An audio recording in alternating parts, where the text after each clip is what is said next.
It is not only a tale of two cities, it is a tale of two coaches, 52-year-old Walt Michaels and 47-year-old Bart Starr. 2 months ago, they were prime candidates to be deposed as coaches of their respective teams.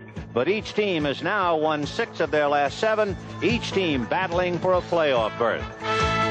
The Green Bay Packers, spearheaded by 32-year-old Lynn Dickey, coming off a 5-touchdown game last week against New Orleans.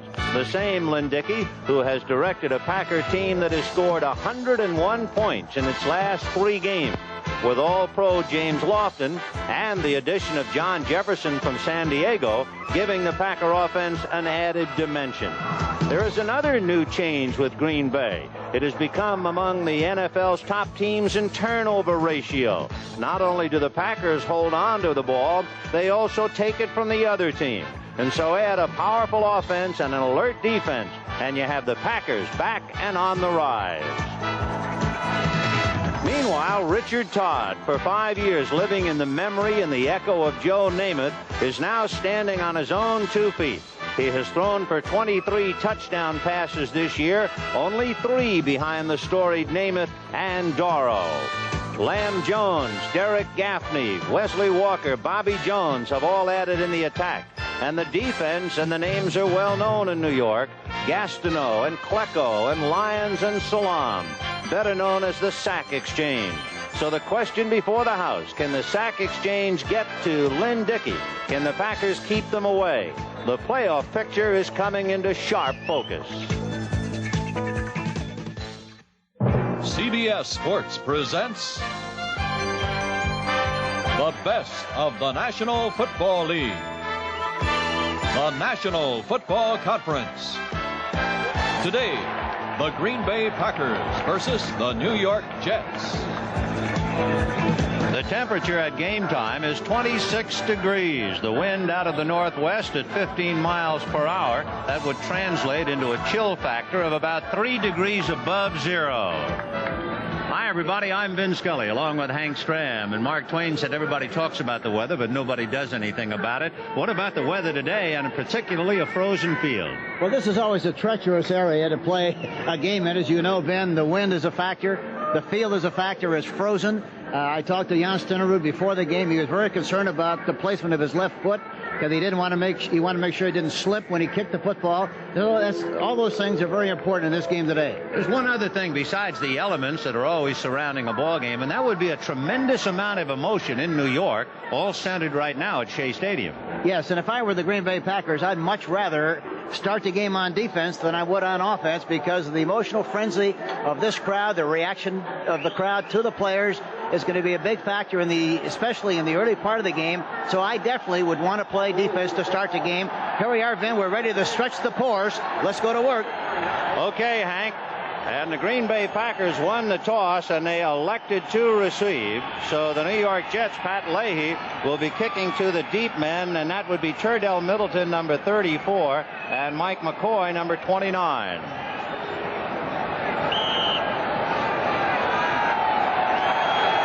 So Leahy kicks it, and this one is underway. And it'll be Middleton starting out at the 6-yard line. Upended at the 15 and dives forward across the 20, and it was Johnny Lynn, who hit him and knocked him down. And they'll mark the ball at about the 22-yard line, and that's where the Pack will put it in play. 1st and 10. Dickey with Huckleberry and Ellis, the running backs. Lofton and Jefferson, the wide receivers. With Concar, Thompson, McCarron, Harris, Cook, and Kaufman up front.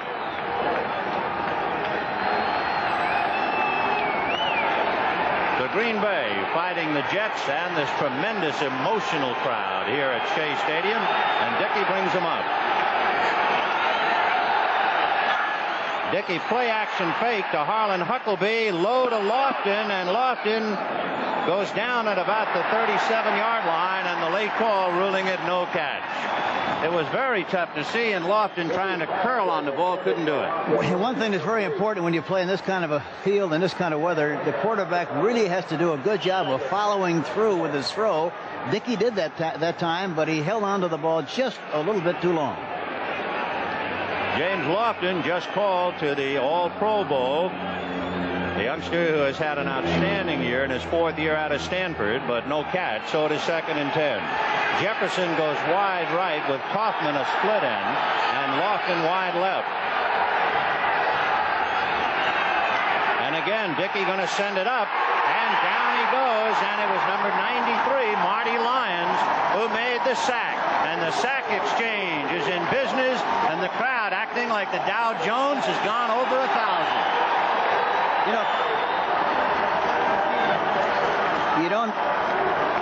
We get a good shot of the outside receiver, Jefferson, slipping, trying to make a cut to the inside, but slipped on and fell on the frozen turf.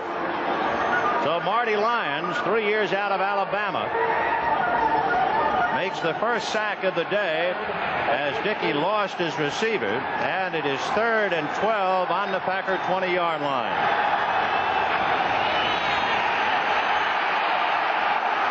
Dickey throwing in and out of the hands of the intended receiver, and that would be his tight end Kaufman. Kaufman taking a lick from a man they figure to pick on, Jesse Johnson, and so the Packers will have to give it up. And that's why I mentioned earlier I'd much rather start the game on defense in this kind of a contest, and it looks like it could be an advantage for the New York Jets depending on where they get field position after this kick. Bruce Harper, the multi-purpose back for the New York Jets, is standing on the New York 45. And it'll be Ray Stackowitz, who went to school at Michigan State, and one reason the Packers drafted him, they figured that he was accustomed to cold weather. And you look at Harper now waiting to make the reception. He will also be squinting up into a brilliant sun. Low snap, and Stackowitz running with the ball, now kicking, and it's going to be blocked and finally recovered.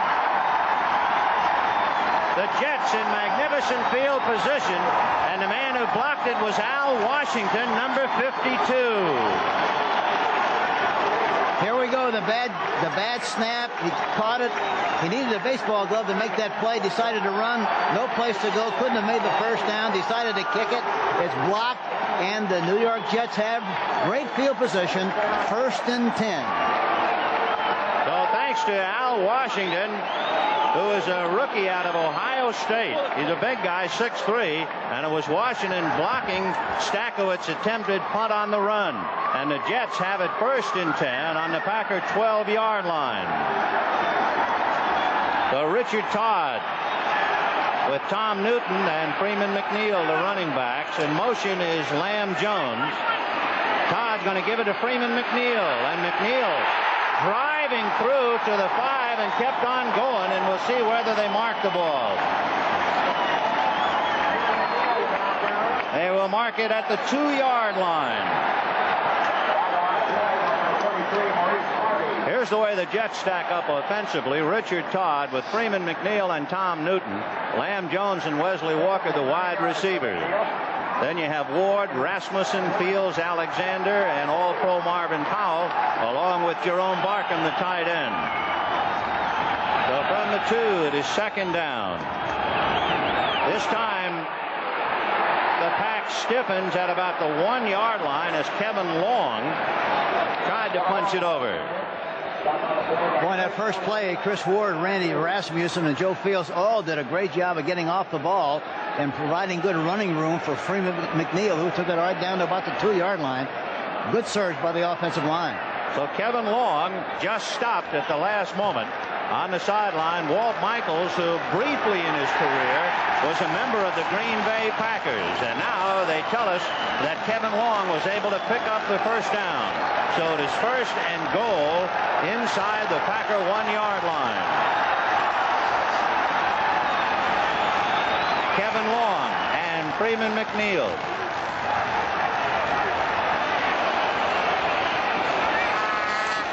And it's Kevin Long, and no indication that he broke it, and now they give it. He broke the plane of the goal line for the touchdown.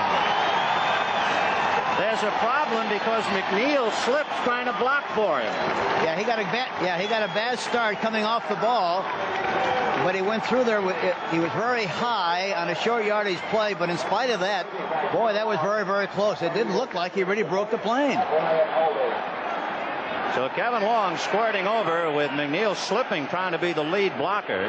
And now the point by Pat Leahy. He's 34 out of 35, and add one more for him.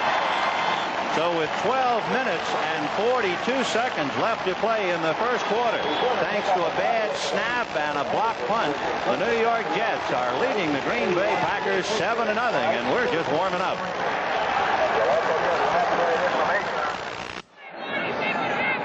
Jets leading 7-0 over Green Bay with 12:42 left in the first quarter. I'm Vin Scully along with Hank Stram. Pull up a chair. Looks like we're going to have a wingding here.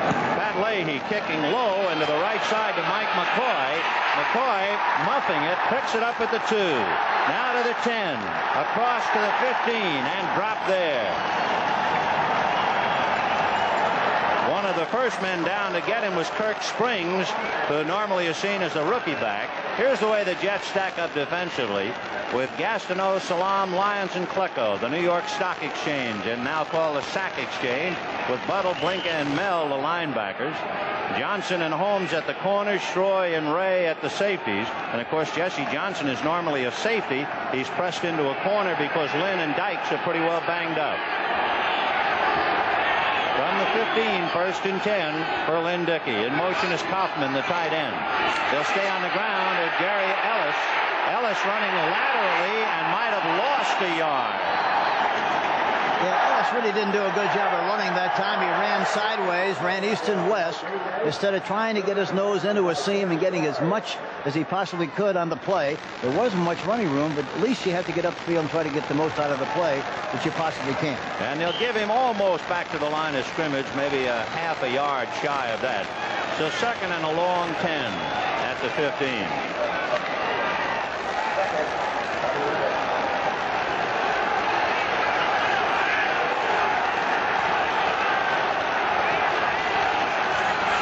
And Harlan Huckleby are the running backs.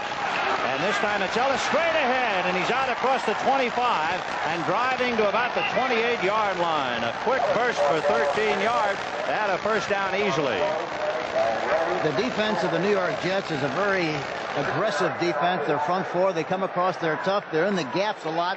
That time they ran a trap. Leotis Harris, their right guard, trapping the defensive right tackle. Beautiful play, good execution on the run. So the ball just shy of the Packer 29-yard line, first and 10. Jefferson goes right, Lofton is left, and Ellis is in motion to the left. Dickey with all backs releasing, throwing low, didn't have a good grip on the ball. It was intended for John Jefferson. It looked like Dickey rolled just slightly that time, and as he planted his right foot, it slipped a little bit. That's why he didn't have anything on the ball that went into the turf and falls incomplete. But the real key was the fact that he could not set up well, and his right foot slipped. Up front, you're looking among others at Joe Klecko. He and Mark Gastineau with 18 sacks. Jecko, a kid who didn't play until his senior year in high school. And what a career he's already had.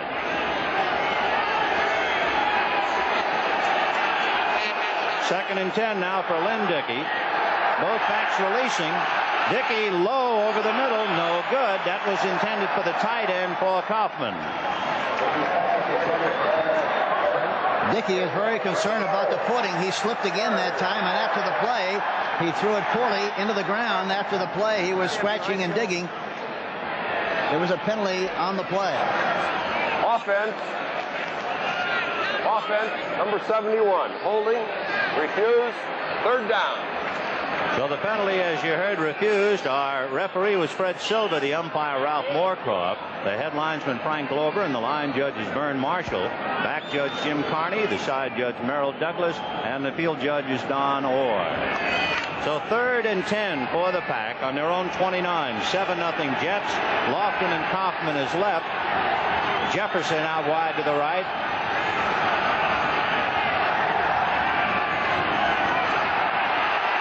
Dickey going to be sacked by Klecko at the 20-yard line. So Joe Klecko's 19th sack. That gives the New York Sack Exchange 59 sacks. Mark Honkar, number 79, the offensive left tackle, does not handle Klecko on the play. He runs around the outside of the block and makes the sack. I think one thing that you have to do if you're going to throw the ball a lot, you must keep a back helping the tackle on Klecko and also Gastineau on the other side. You're not going to be able to block them all afternoon, just one-on-one with the offensive tackles.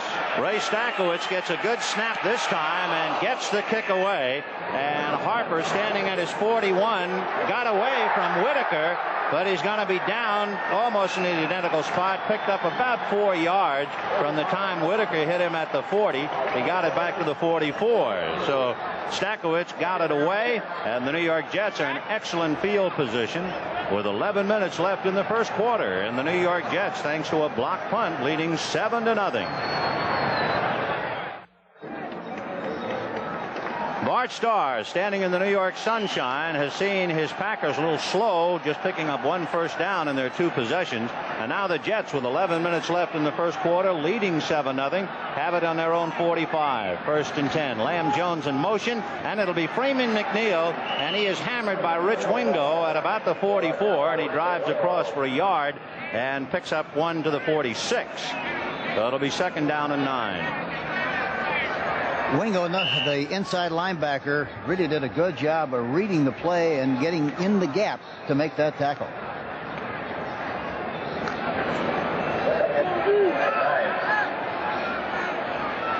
Durking is now in the backfield along with Harper. Harper goes out on a wing, though there are 4 eligible receivers right now with Harper in motion. And Todd is going to send it up. Deep down the middle, picked off by Mark Murphy, and Murphy goes down at the Packer 41-yard line. So Mark Murphy, who is called the most improved of the defensive backs 1 year out of West Liberty, intercepts the pass of Richard Todd, intended for Lamb Jones. They were in a zone that time. They tried to pierce the zone right down the hash marks, but Murphy, number 37, great anticipation, got a good jump on the ball, intercepted it, goes down the right side, and is finally tackled there by number 85, Wesley Walker.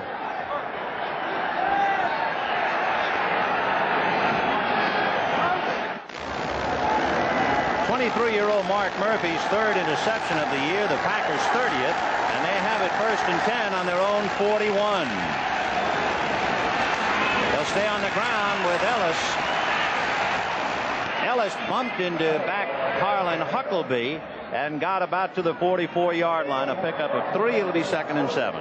2 things that are very important when you play against a team that plays a defense like the Jets. Number 1, as I mentioned earlier, they're very, very aggressive. You have to trap the defensive tackles and ends. You also should be able to run screens, and you should also be able to run a lot of draws because they come up the field very strong. 2nd and a long 6 for the Pack. The ball just shy of the Green Bay 45-yard line. Kaufman in motion. And it'll be the 2nd man, Harlan Huckleby, but he runs into people and down he goes. Among others to hit him were Greg Buttle and Lance Mell. The Packers had gotten the ball only out to their 29 in their 2 previous possessions, and now at the interception they finally find themselves in pretty good field position. The important thing is, however, when you have good field position, you must take advantage of field position and do something with it. Well, we'll see what they can do. 3rd and 6 from the 45. They send Lofton right and Jefferson left. And now they're going to load up the right side with Jefferson in motion. Ellis staying in the block. And Dickey, with a little time, finds Lofton, and he gets away from Johnson and is finally slung out of bounds by Darrell Ray. But he goes out at the 36-yard line of New York, and that's a 1st down. The key to the play, Lofton, number 80, is working on the left cornerback, Jesse Johnson, number 27. But the important thing is that Lofton came back. He came back for the ball, which was a big play, and that was the reason why he was able to make that reception. Joe Klecko is out of the ball game for the moment, and Kenny Neal comes in to give him a brief respite. And it is 1st and 10 Packers on the Jets' 36-yard line. Lofton left and Jefferson right.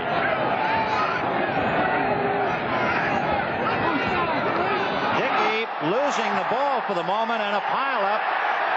And it is going to be a moment until we find out, and the Packers recovered it.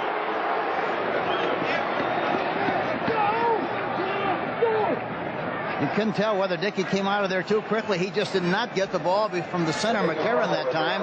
There was a bad mesh, bad exchange between the quarterback and the center, and the ball popped up into the air, and they're very, very lucky to be able to recover that fumble. And they only lost 2 yards, so it'll make it 2nd and 12 from the Jet 38. 7-0 New York. We have 8:23 left in the first quarter as Bart Starr and Walt Michaels, two fellas, as we mentioned at the top of the show, who are under the shadow of being fired, have certainly squared their teams around.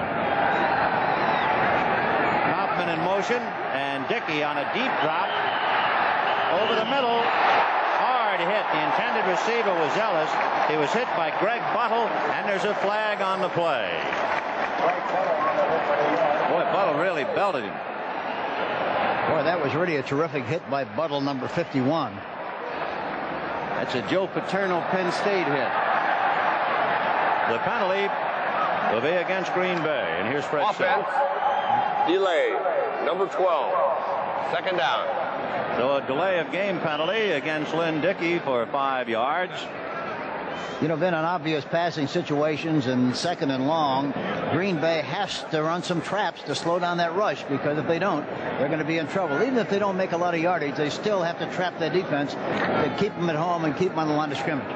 So it's 2nd and about 17. The ball on the Jets' 43-yard line. Remember, they had 1st and 10 on the 36.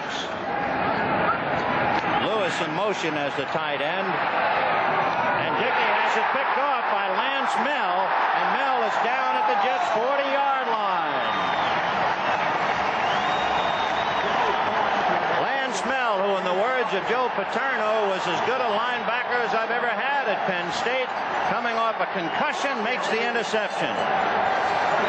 There we see Dickey back into the pocket. Protection is good. He steps up into the pocket. And Lance Mell, number 56, is really the only guy that was open on the play. He comes in there and makes the interception, and the Jets have possession 1st and 10 on the 40. So the Packers, after Mark Murphy's interception, had great field position, got it down to the Jets' 36, only to surrender it to Lance Mell. And now Richard Todd and the Jets will take over 1st and 10 with 7 minutes and 55 seconds left to go in the first quarter. The Green Bay Packer bench trying to stay warm. We were talking to Mrs. Bart Starr before the game. She said, we haven't had a day this cold in Green Bay. So 1st and 10 at the Jet 40-yard line. Lamb Jones going left, Wesley Walker right, and now Jones comes to Walker. They'll go on the ground to Freeman McNeil, and McNeil pulls his way across the 45-yard line. And with that, let's go to Brent Musburger for an update in New York. Vinny, the Philadelphia Eagles strike first on St. Louis. Jaworski 4 yards to Charlie Smith. The big news out of Tampa Bay, the Bucs lead the Lions by a field goal. Denver by 3 over Chicago. Back to you in Shea Stadium. It is 2nd and 5 on the Jets' 45-yard line. Kevin Long is in there now with Freeman McNeil, and they go slot left with Walker and Lamb Jones. And it's Kevin Long into Packer territory. So Long alternating with Tom Newton, driving it through.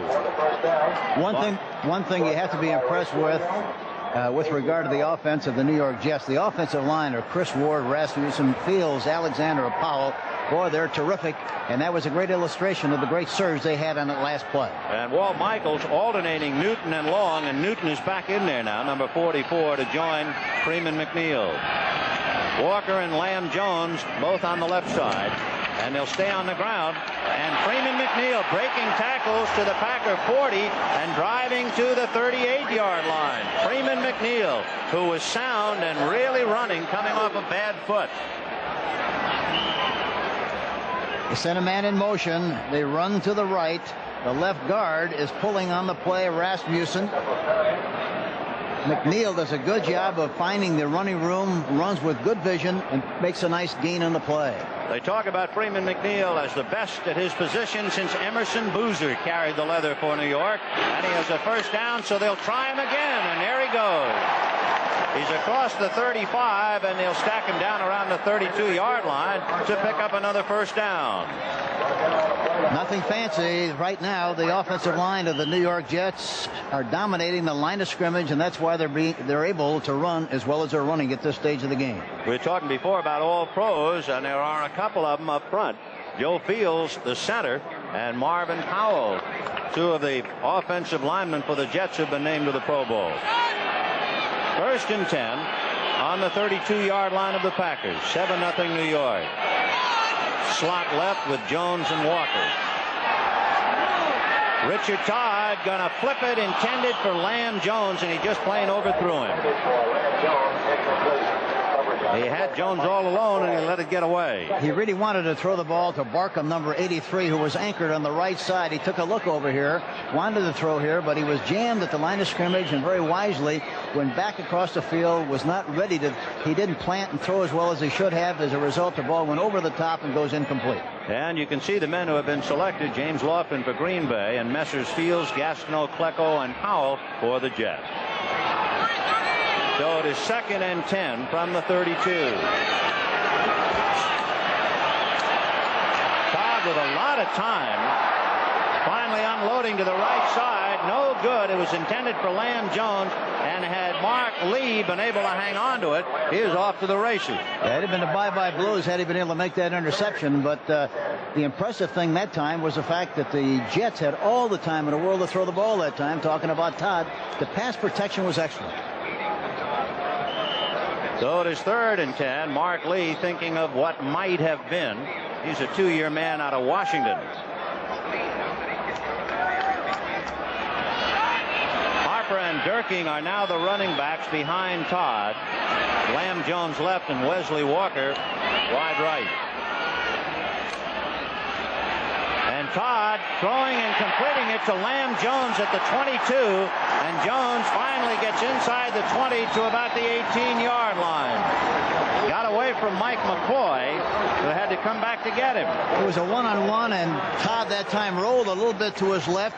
A good outside move by Lamb Jones, who makes the reception and makes the defensive back McCoy miss the tackle, number 29, and for that reason he was able to pick up another 6 yards on the play.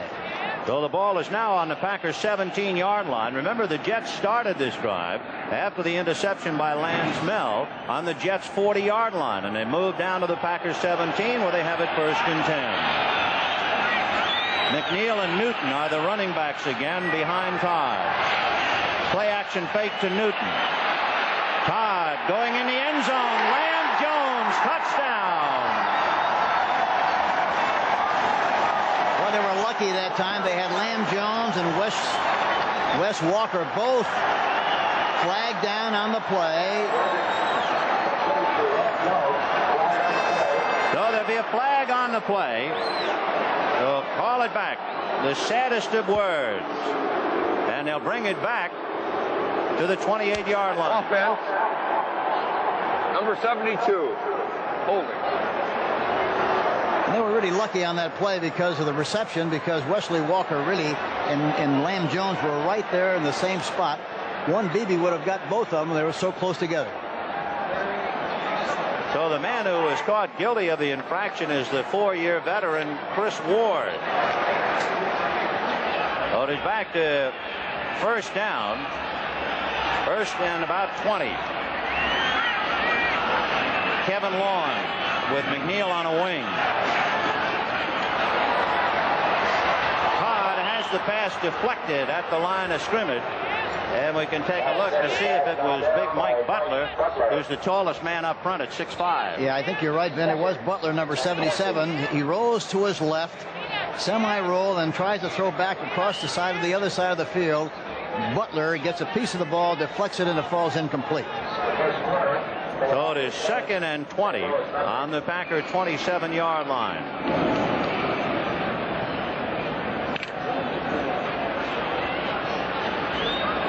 Richard Todd and the Jets leading 7-0. Wesley Walker goes wide right, and Lofton now is in a slot. And Bobby Jones goes wide left. Harper and Durking, and it's Durking, and he's got daylight. Durking down to the 15-yard line. Finally grabbed by Cumby, the linebacker who had to came over to pull him down. It looked like it might have been a trap. but it wasn't. It looked like it was the track, but it wasn't. Rasmussen, 66, does a good job of sealing the inside, and Durking, number 25, the fine halfback from Purdue University, pops through there for a big gain. So third down and 8 yards to go for the Jets. The ball is on the Packers' 16-yard line. Wesley Walker right, and they go slot left. Todd going to the right side, no good. The intended receiver was Wesley Walker, and the ball shot out of his grasp like it hit a spring. You know what it did? It hit his shoulder pad. He didn't get a chance. He didn't get a chance to catch it in his hands.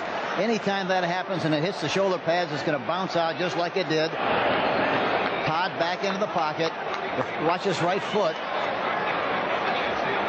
Throwing low to Wesley Walker, and hits the shoulder pad and bounces out. Into Pat Leahy with Ryan holding. The hold will be at the 23, so it's a 33-yard field goal attempt by Leahy. It is no good. So Pat Leahy, who was 25 out of 34 and had hit 20 of his last 24 field goal attempts, but he doesn't hit this one. And the Jets are denied, although they continue to hold on to a 7-0 lead, 3:23 in the first. The Jets leading Green Bay 7-0, but Green Bay just dodged a bullet when Pat Leahy missed his 33-yard field goal attempt. And so the Packers will put it in play, 1st and 10 from their own 20-yard line. Lynn Dickey got his club as far as the Jets' 36. That's the furthest penetration. Jefferson goes right, Lofton left, Kaufman in a flex as the tight end, and now in motion. Play action fake to Ellis. And the pass is complete to Jefferson at the 35-yard line. And Jefferson dropped at about the 36. And the man who hit him is that man, Jesse Johnson, they figured to pick on. Yes, and Jesse Johnson is going to get a lot of business this afternoon. They're going to work on him. They've done so already. John Jefferson trying to get off the line of scrimmage. Slipped and fell. The ball's from right at the numbers in front of Jesse Johnson. And I think anytime they have a one-on-one with him, they're going to try to get the ball out there to the receiver. So 1st and 10 on the Packer 36 as Dickey picked up 16 yards with that pass. He'll go to Ellis, and Ellis drives for a couple to about the 38. You know, you're going to see a lot of number 27, Kenny Johnson. Not only is Johnson a safety who is playing corner, he also has a hyperextended knee, and they're asking him to cover one of the great tandems in NFL football, Lofton and Jefferson. Well, you would think that the Jets would tell Green Bay about that so they wouldn't pick on him like they would. The decent thing to do. Yeah. Meanwhile, Minnesota leading Kansas City 3-0 early in the first quarter. 2nd and 7. In motion, the ball at the Packer 39. It's a draw to Ellis, but the middle was clogged up, and green shirts stop him at the 40-yard line. So they tried to open up the middle, but it wasn't open. The mesh between a quarterback that time and Ellis was not very good. They bumped into each other on the draw play, and for that reason they didn't succeed in doing a better job than they did. Watch the mesh between the quarterback 12 and Ellis. There's a little confusion, a little indecision on the play. Ellis had enough composure to try to break outside. Didn't have much of a chance to do much as far as yardage is concerned, but did get the ball upfield and did the best he could on the play. So about 3rd and 5.5 for the Pack. The ball on the Green Bay 40. Gary Lewis in motion as the tight end. Dickey has it intended for Jefferson, in and out of the hands of Jesse Johnson, and Greg Buttle also stuck a finger in the pie, number 51. Here we see Jefferson trying to stop, under control. Buttle, anticipation is excellent and almost came up with the interception. Great play by Greg Buttle, number 51. So Ray Stackowitz standing on the Packer 25-yard line. Bruce Harper is standing on the Jets 20-yard line. Stackowitz hoping for a good snap, and there's Harper. Charlie Ani is the snapper for Green Bay, number 61. Slightly low snap and a lower line drive kick. Hits at the 30 and rolls out of bounds Ron Cassidy was the wideout, number 88, down there to watch it as it went out of bounds. Friends, this telecast presented by authority of the National Football League, intended for the private use of our audience. Any rebroadcast or the use of the telecast without the express written consent of the New York Jets and the National Football League is prohibited. So the Jets, leading 7-0, will put it in play on their own 28-yard line. And Richard Todd, with his club out of the eye, that's Freeman McNeil and Tom Newton, and Lamb Jones in motion to the left, where Wesley Walker is flanked wide. On the ground to Freeman McNeil, and McNeil bobbing and weaving, looking for daylight, and he got out to about the 33. Chicago leading Denver 7-3 in the second quarter. That was a pass from Vince Evans to Walter Payton for the touchdown. You have to be very impressed with the quick feet of Freeman McNeil. You talk about happy feet. He's really got them. And, of course, he has had a bad foot. In fact, Walt Michaels was saying it might have been a break, that he's been rested the last couple of weeks, really, and really primed for this. 2nd and 5 on the Jets 33. Straight ahead is Kevin Long, and he's out across the 35 to the 37-yard line. Long and Newton are in and out of the ball game. Newton, a 5-year man, as is Long.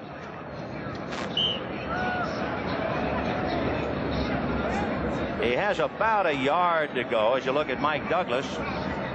And now coming over is George Cumby, the linebacker on the right side. And Cumby coming out, so they're looking pass right now. Maurice Harvey along with Mark Murphy, Mark Lee, and the quarter is running out. So the New York Jets leading Green Bay 7-0 at the end of the first quarter.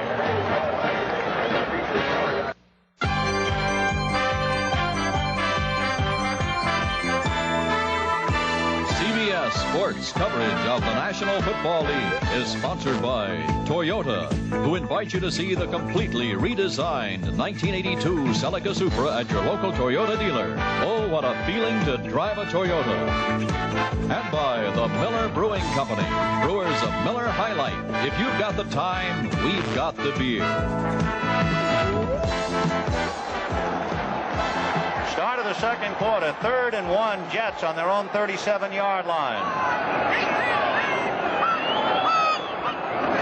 It'll be the second man, Durking, and Durking picks up the first down and gets out to the 41-yard line. So we've seen them all, McNeil, Harper, Durking, Newton, and Long. You know, I went out to watch them practice the other day. Here's a good shot, running left. Unusual that they'd take the ball from the right side all the way over to the left side on a short yardage situation, but that's exactly what they did. Durking pops through the hole in good shape, good blocking by Chris Ward, Rasmussen, Fields, and the right guard, Dan Alexander. There's a moment of concern, however. The New York Jets' Joe Klecko is in the dressing room having his foot x-rayed. 1st and 10 on the Jets' 41-yard line. It'll be Freeman McNeil, grabbed from behind, a good play by Mike Douglas, and he slithered away, as did the football. And let's see who recovered it. It's recovered by, well, indications are Green Bay. That's what it is. The Green Bay Packers recovered. McNeil was hit from the side by Mike Douglas, tried to lunge forward, and the next thing you know, the football was loose. You're peering into the huddle like everybody else here in the stadium. Down at the bottom, among others, was Anderson and Cumby and Harvey, 3 Packers. Here we see McNeil again, a kind of a draw play, running to the right. He's got the ball in the left arm. Pressure comes from the inside. They knock the ball loose, and it's finally recovered there by, it looked like Maurice Harvey. Harvey, number 23. 1st and 10 on the Jets' 44-yard line for Lynn Dickey. Jefferson is right and Lofton left. It's Ellison Huckleby, the running back. They'll stay on the ground with Harlan Huckleby, but the Jets nail him just about at the line of scrimmage at best. Time for another NFL update. And with that, let's go to Brett Musburger in New York. Vinny, the Eagles have just struck again. Wilbert Montgomery from 9 yards out, and Philadelphia snapping back now with the pressure off. They want to host the wild card game next Sunday. Back to you and Shea. Okay, Brent. Meanwhile, the Jets holding on to a 7-0 lead. It is 2nd and 9 for the Packers on the Jets' 43-yard line. Lofton right and Jefferson left. Kaufman, the tight end, is on the left side. Dickey releasing to Huckleby, and Huckleby is at the 40, and it's knocked out of bounds by Jesse Johnson inside the 40 at the 38-yard line. So they picked up 5, and it'll be 3rd and 4. Huckleby that time on a little swing pass to the outside, number 25. Dickey delivers the ball perfectly. That kind of a pass you want to throw about a yard out in front of the number of the receiving back. It was thrown exactly right, precisely right, and he made a nice gain on the play. So 3rd and 4 on the 38-yard line of the Jets after a Freeman McNeil fumble recovered by Maurice Harvey of Green Bay.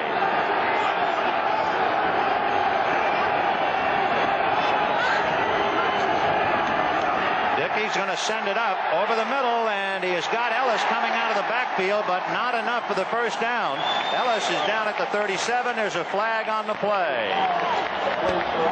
And I think Marty Lyons gave the quarterback an extra little shot there. Let's see what they call, but I think perhaps that's what happened. Yes, it'll be definitely against the Jets. Automatic first down for the Packers to keep the drive alive. And they will spot it at the 22-yard line. Defense, number 93, unsportsmanlike conduct, roughing the passer. So Marty Lyons, who is perhaps the most emotional up front, guilty of roughing the passer, and it'll be 1st and 10 on the Jets 22. Marty out of Alabama, and there Bryant said he was the best lineman I've had. And Kenny Neal is playing right in for the injured Joe Klecko, number 77. Lofton left, and Jefferson right as the Pack trying to get even.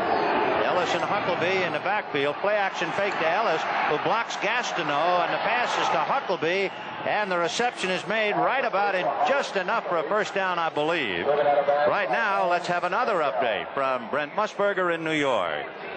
Vinny, a development in Pontiac. The Lions have just gained the lead on Tampa Bay as Eric Hipple runs in from 9 yards out, his 7th rushing touchdown of the year. Back to you and Shea. So the Green Bay Packers, capitalizing on a Freeman McNeil fumble and starting on the Jets 44, have 2nd and less than a yard. It was that close on that reception by Harlan Huckleby. Looks like they might do something left. Ball on the Jets 13-yard line as a play action fake, and then Ellis keeps the ball and they swallow him up. So Dickey giving to Ellis, and the Jets read it perfectly. It looked like a draw play that time. Yeah. Unusual call on 2nd and short, but evidently, watch it now. Here we go back into the pocket with Dickey giving the ball on a draw play to Ellis.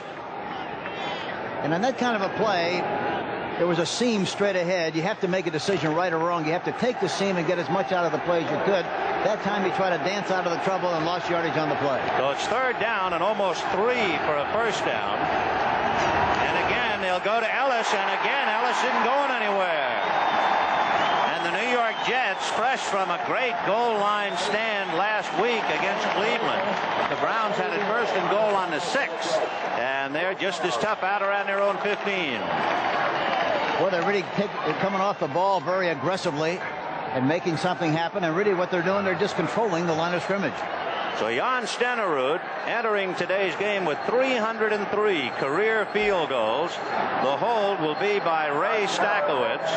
Stackowitz will spot the ball at the 21. So it is a 31-yard field goal for Stenerud, who is 21 out of 23 this year. The spot, the hold, the kick, it's up. The kick is good. So Stenerud, who was unhappy, Hank, about the condition of the field, calmly goes out and kicks one through. Yeah, if there's a greater kicker in the league than Jan Stenerud, I don't know where he is.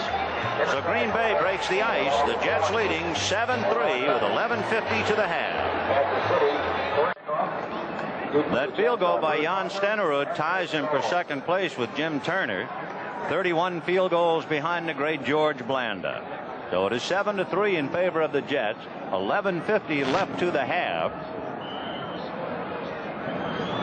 And Stenerud ready to kick it off. You have Sohn and Harper from the 6 to the 15.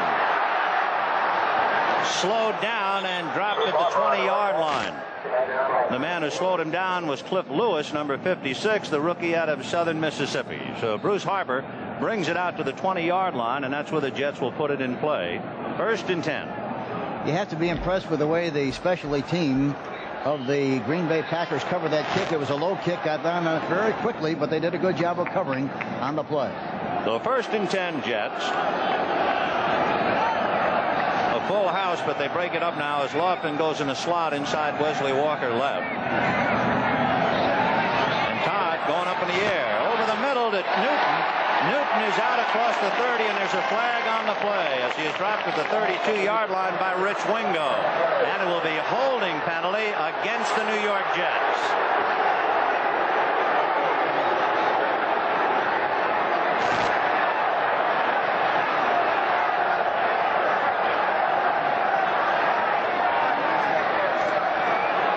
Offense, number 72, holding. 1st down. Well, that's the 2nd time that Chris Ward has been caught.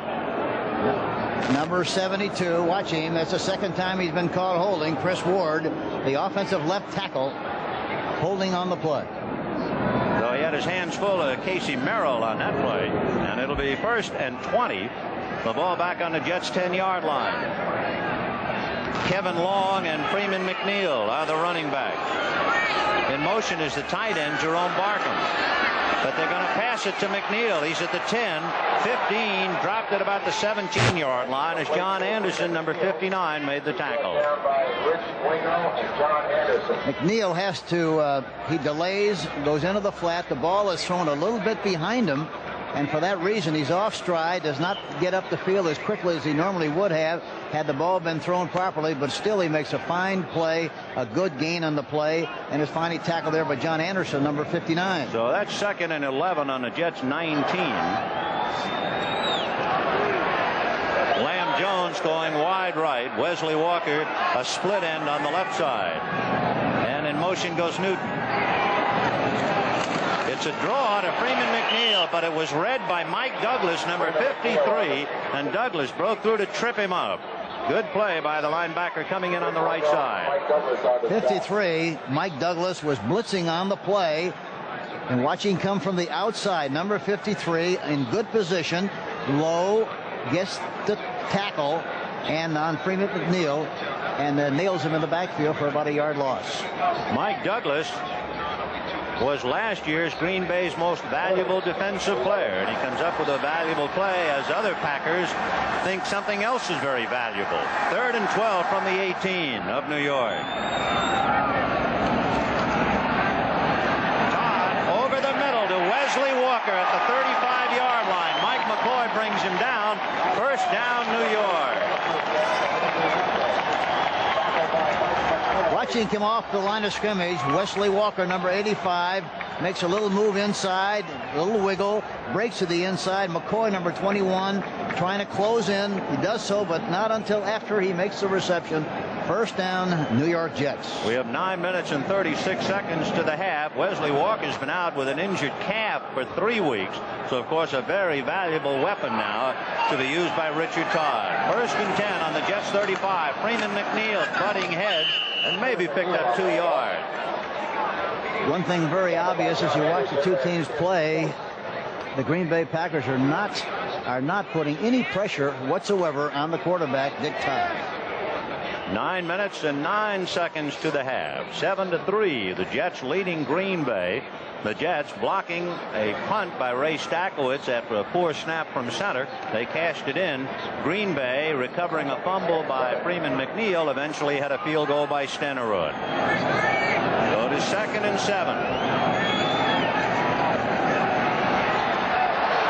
Todd over the middle, no good. It would appear as if it was intended for Freeman McNeil coming out of the backfield, but it sailed high over his head and harmlessly hit the frozen ground. And he threw that ball poorly that time because Mike Douglas, number 53, was blitzing on the play and got just a little piece of the quarterback, Richard Todd, as he delivered the football.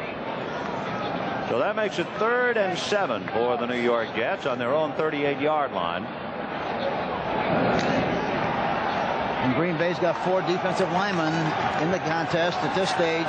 They're trying to put more pressure on the quarterback. Lamb and Walker go right, and Durking is now in the backfield. And both Durking and Harper release. The pass is caught by the tight end Jerome Barkham as he crossed the 45, and he will pick up the first down as he is dropped at the 47-yard line. Here again, the outside people, Johnson, number 90 specifically, and Butler are run right by the quarterback. He's got all the time in the world. Delivers the ball beautifully to Barkham, who makes sure he does first things first, follows an orderly process, looks the ball into his hands, makes the reception. First down, New York Jets. Remember, the Jets started on their own 20. They were penalized back to their 10. So really from their own 10, they've moved the ball out to their 47, and they have it first and 10. Rather impressive numbers and a high rent district cash for Jerome Barkham. And the way the defensive ends are coming up the field, the draw play is going to be very effective somewhere along the line. Todd is going to release a little swing to Harper, but right there with him was big Mike Butler. So had Harper made the reception, I think Butler would have served more than T. Boy. He just served him right in the platter, right in the backfield that time. And Butler is 6'5", 265, played his collegiate football at the University of Kansas. So it'll be second and 10 on the Jets 47. Here's Kevin Long coming in again.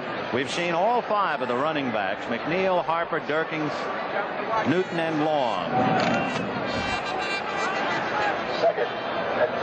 So Kevin Long is in there with Freeman McNeil on a second and 10 from the 47 of the Jets.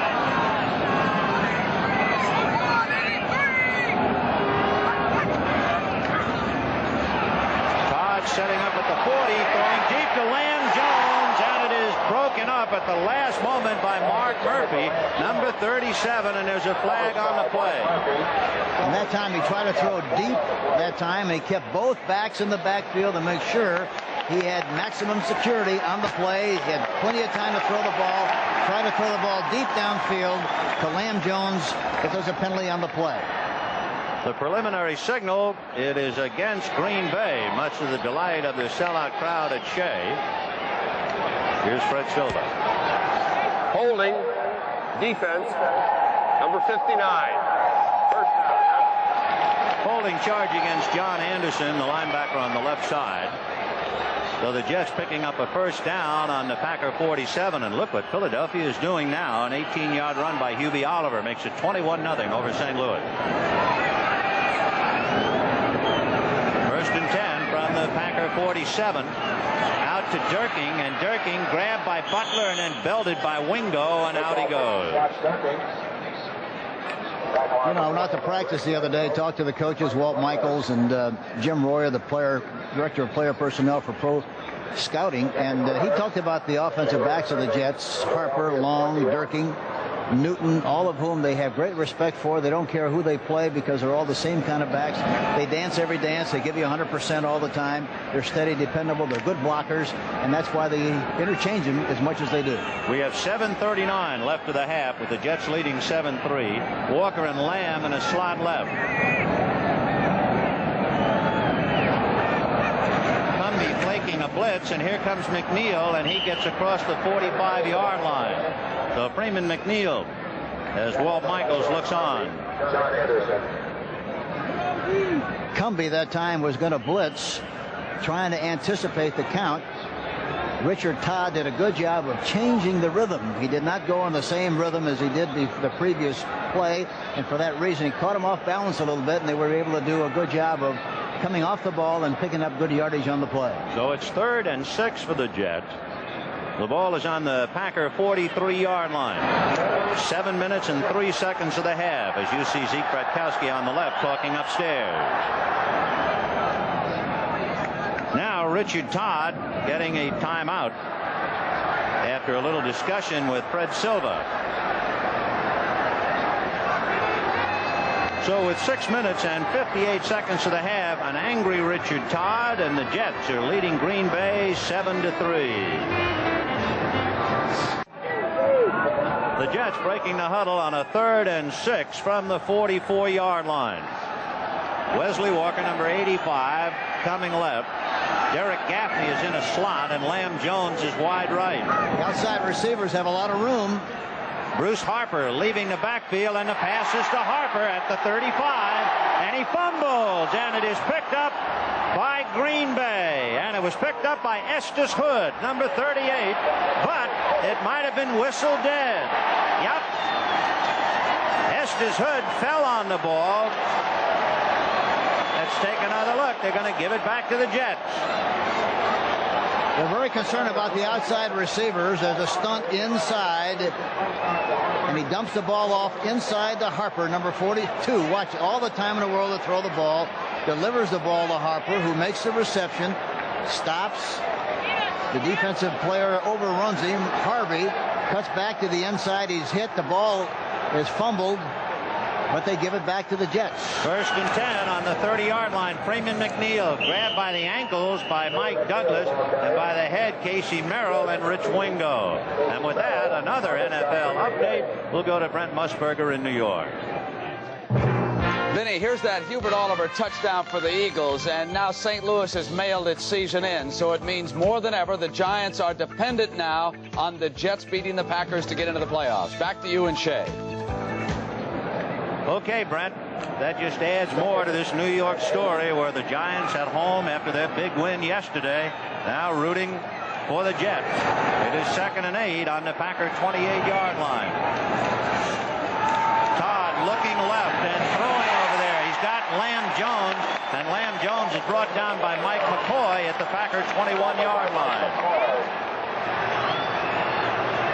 Here he comes off the line of scrimmage, breaking a move to the outside. Mike McCoy is covering man for man, closes in, but a little late, and doesn't make the play until after Lamb Jones makes the reception, and another very close to the first down. Not quite enough, however. 3rd down and a little less than a yard to go for the Jets. Remember, they started on their own 20. They were penalized to their own 10, and then they got it in gear. And here they are, 3rd and 1 on the 21. Kevin Long for the first down inside the 20 to the 19-yard line. And we find out that Klecko has a sprained foot. He may or may not return. We're not quite sure yet. So Kevin Long picks up the first down. He was the first 1,000-yard rusher in the history of South Carolina. 5-year man who was a 7th-round draft choice 4 years ago by the New York Jets. 1st and 10. Ball just across the Packer 20-yard line. 7-3 in favor of the Jets. 4 minutes and 22 seconds to the half. Freeman, McNeil, and Newton, the running backs. Play action fake to McNeil, and Todd now releasing to Newton, who can't make the reception, and he might have been looking at Rich Wingo, who was right there ready to lower the boom. He's tries to hit Newton that time from a play action fake into the right flat. Good fake on the play, but the ball is not complete and winds up being 2nd and long. Tom Newton, of course, in his days at the University of California, his reputation was a blocking back for Chuck Muncie, but he's done a great job in the backfield for the Jets. 2nd and 10 from the Packer 20-yard line. And it's Kevin Long, and Long gets to the 11-yard line and is finally stopped at about the 10. Kevin Long bursting through, and that should be just about enough. We'll have to check and see. Not quite. Less than a yard again. A half a yard for a first down. Joe Fields, the offensive center, does a good job of blocking Terry Jones, number 63. They go straight ahead. The surge by the right guard, Alexander, and Rasmussen was excellent, and for that reason he was able to pop through there for a big game. The ball is just shy of the 10-yard line. They have to cross it for the first down. And Durking crossed it, I believe, to pick up the first down. So Scott Durking, who was 2nd in his career rushing to the great Otis Armstrong at Purdue. Durking, not a flashy back. They call him the Coke machine, the way he's built. He's 5'10", 220 pounds.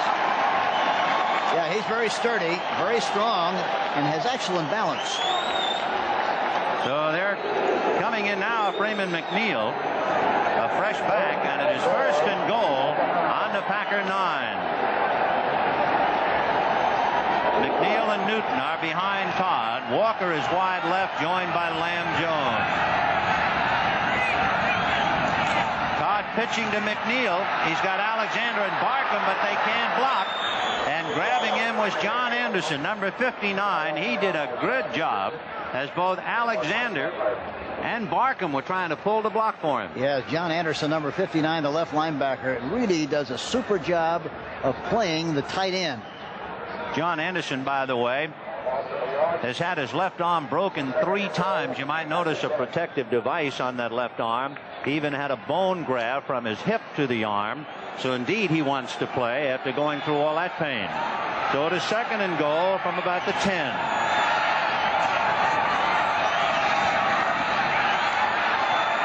Todd low to his man Durking, and Durking at the 5, and has dropped at the 3.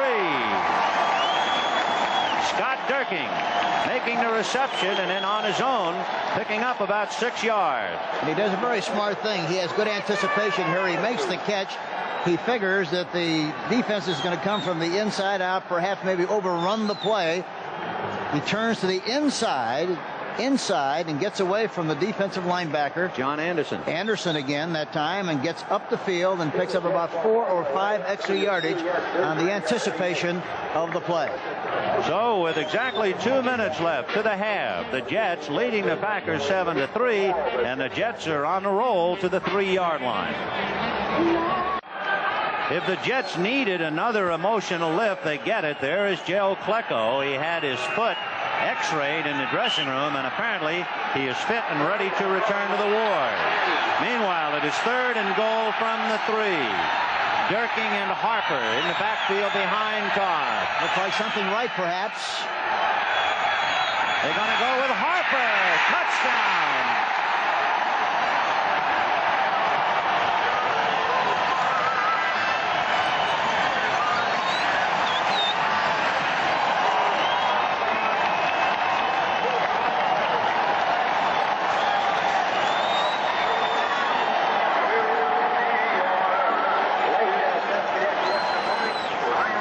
Harper's 4th touchdown of the year rushing. And Rasmussen and Fields and Alexander all do a good job of blowing him off the ball again.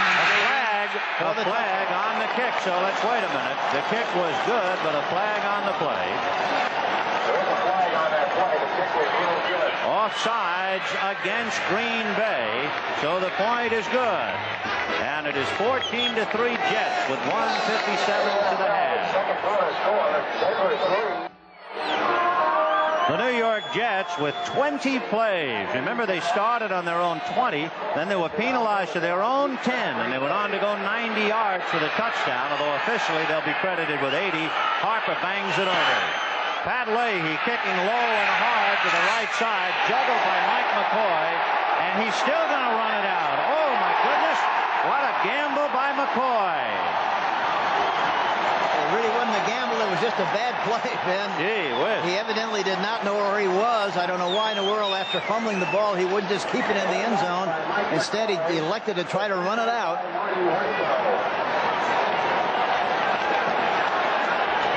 And he gets nailed right about the 5-yard line. And the man who nailed him, who was so excited going off the field, was Marty Wetzel, the rookie out of Tulane.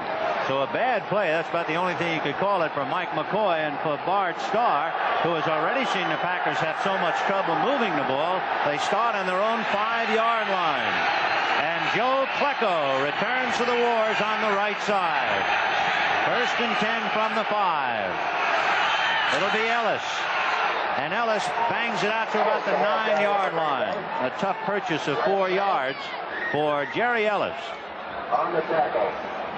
Ellis, you know, among other things, file it away, and certainly not now in this field position.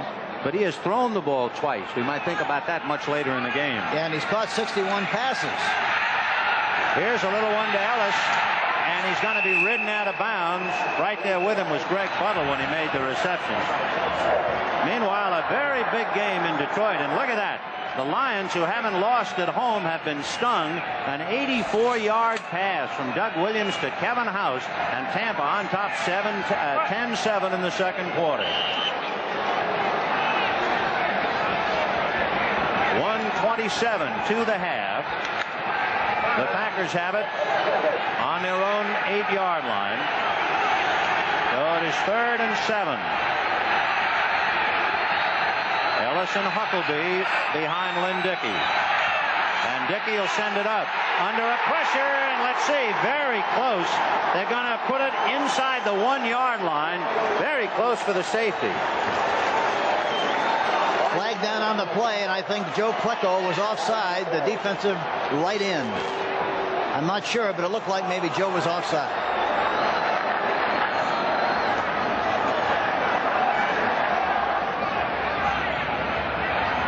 Lynn Dickey swallowed up inside the 1, but instead the New York Sack Exchange, which is very much in business today, but this time guilty of the offside. That'll move the ball out to the 16. Offside, 7-3. Defense, 3rd down.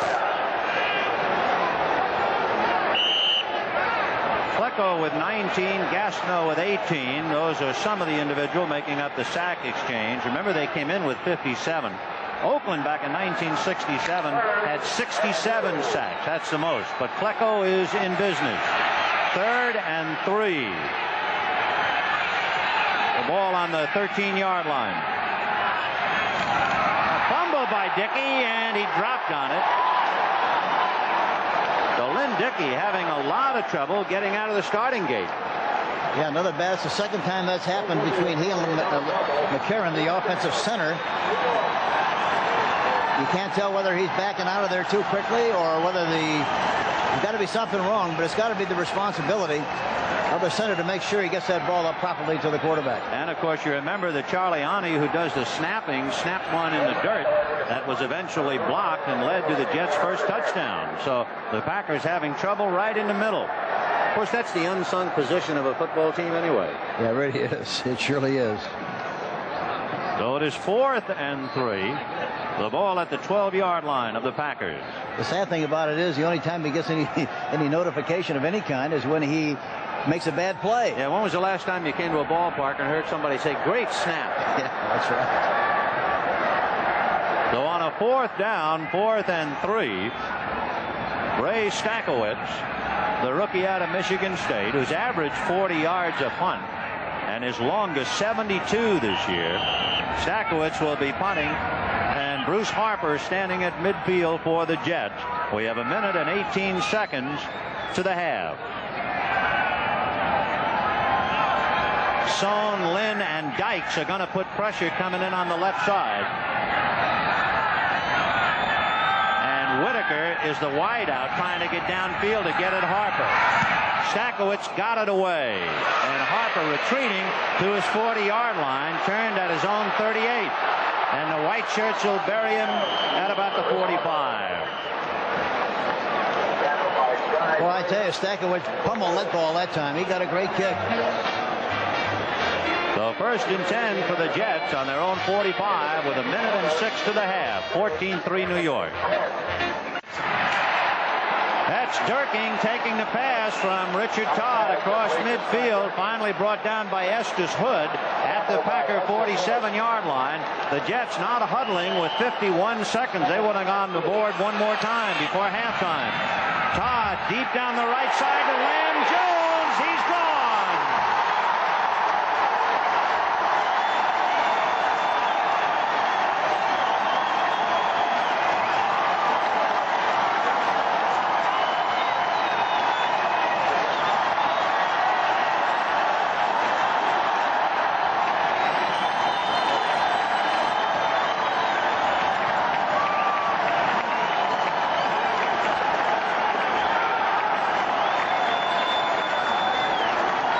Semi-roll to the right side. Good protection. He delivers the ball right on the money to Lamb Jones, who runs right by Mark Lee. Right over the top. A beautiful thrown ball. Makes the reception. Touchdown. New York Jets. And Leahy puts the seal of approval on it. So the New York Jets have Pat Leahy bang it through, and they're sitting on top of the world 21-3, and so are the Giants. The New York Jets leading Green Bay 21-3 with 42 seconds to the half. Leahy kicking high but short, and it'll be handled by Mike McCoy at the 13. to the 25, to the 26-yard line, and McCoy is jammed there with 37 seconds to the half. Bart Starr, of course, still trying to get over the ill effects of that bad play by Mike McCoy. Gave them no field position.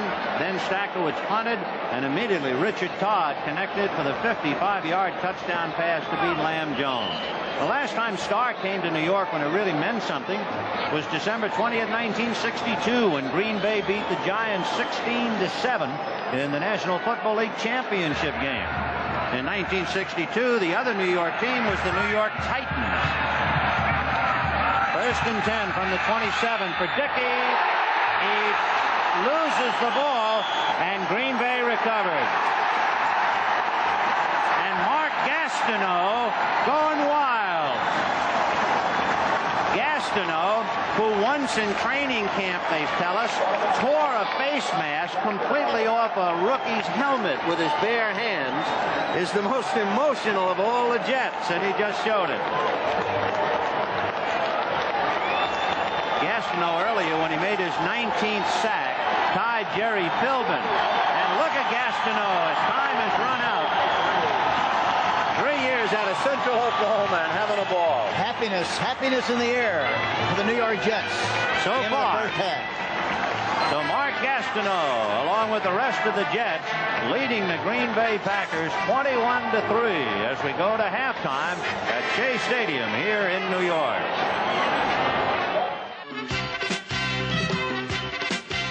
Welcome back to the news desk in New York. I'm Brent Musburger with Irv Cross. If the playoffs started 15 minutes from now, it would be the Giants over in Philadelphia to take on the Eagles, and the Bills would be in here to play the Jets. But there's still a lot of football to go. But it doesn't look as though the St. Louis Cardinals are going to do a thing. As we check the scoreboard, the Philadelphia Eagles are all over them, 21-0. You know, Irv, I think Dick Vermeil had the pressure off this football team today, and Ron Jaworski got their first touchdown to Charlie Smith, and then pick it up with Jaworski to Billy Campfield. Billy Campfield is a sure-handed receiver with pretty good speed, Brent. Watch what happens here when he gets hit. Gets hit, bobbles the ball, and Calvin Favorite of the Cardinals recovers. How about our guy, Wilbert Montgomery? He looks healthy. Oh, boy, when he's healthy, he's very difficult to stop. Spins here, spins there. 9 yards later, he goes in for a touchdown. Hubert Oliver then ran it in from the 18-yard line, and it was 21-0 Eagles. And what kind of a day, Irv, on the other side of the line is big O.J. Anderson having for the Cardinals?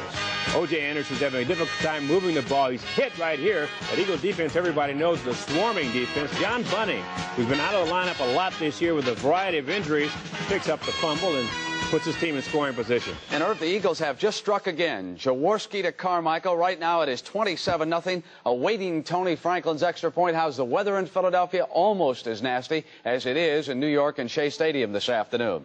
Now, elsewhere, the Chicago Bears, in some miserable weather of their own, may have derailed the Denver Broncos 14-3. If the Broncos win, they capture the AFC West. If they lose, they have to wait and see what happens to the San Diego Chargers tomorrow night to the Oakland Raiders. Kansas City and Minnesota are tied a field goal apiece at the half. San Francisco is on the board, but New Orleans has come back now. They are deadlocked at 7.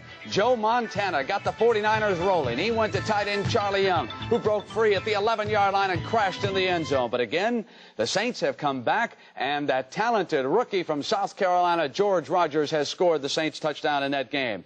New England and Baltimore playing for the top draft choice next year, with the Patriots ahead 7-3 in the first quarter of that game. Tampa Bay and Detroit. The NFC Central Division Championship is on the line, and what a dramatic turnaround. Look at the sack here of Doug Williams. I mean, he is ripped by the Lions on that play, but he came right back in.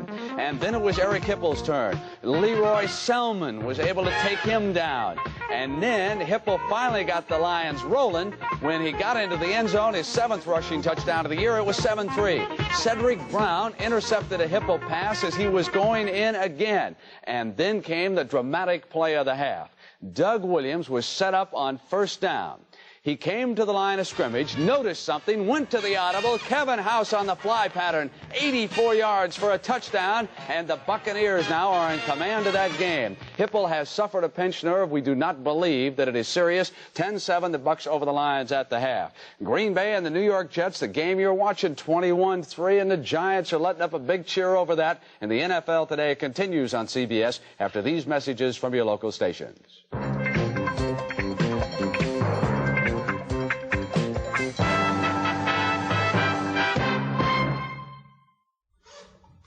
If you can take time out from making your list for Santa, what about a list of the greatest running backs in NFL history? But before you complete it, consider the often overlooked candidate Jack Whitaker looks at in Legends of the Game.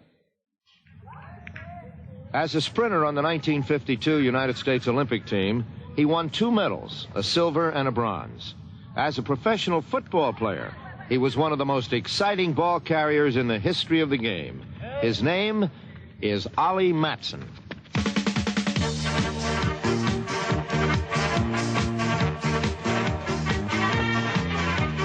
Ollie Matson was the most imposing physical specimen of his era, a 215-pound speedster who could challenge a tackler at the scrimmage line, then leave the entire defense grabbing air. I think that my skills and my talents will stack up against the best. I could be going down the sideline, the opening, and the guys would be reaching. Acceleration, that's one thing that people don't really realize. You know, you can accelerate so fast, and the guy think he's got you, and he's just grabbing air. And this is what a lot of them would be doing. It means a lot to you when you do have the speed and know what to do with it. Now you see me, and now you don't. In 1959, a historic 10-player deal sent Matson to the Los Angeles Rams. Matson was the only player the Rams received. In exchange, L.A. sent the Chicago Cardinals 9 players, nearly 1/3 their roster, for one extraordinary football player. I was a complete football player. I could catch the ball, I could block, I could run the ball.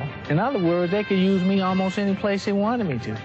And of course, I've always said this, I would put my stats up against anybody's stats. I would put my running ability up against anybody's running ability. And not just for me talking about it, but you go get the films. You look at it, you be the judge. When football fans discuss the best running back of all time, they mention names such as Jim Brown, Gale Sayers, and O.J. Simpson. But one look at the old footage, and you can't help but feel that Ollie Matson deserves to be mentioned in the same conversation. In his 14th and final professional season, with his 4th team, the Philadelphia Eagles, he no longer could sprint the sideline uncontested, but he still could make men tackle his exhaust.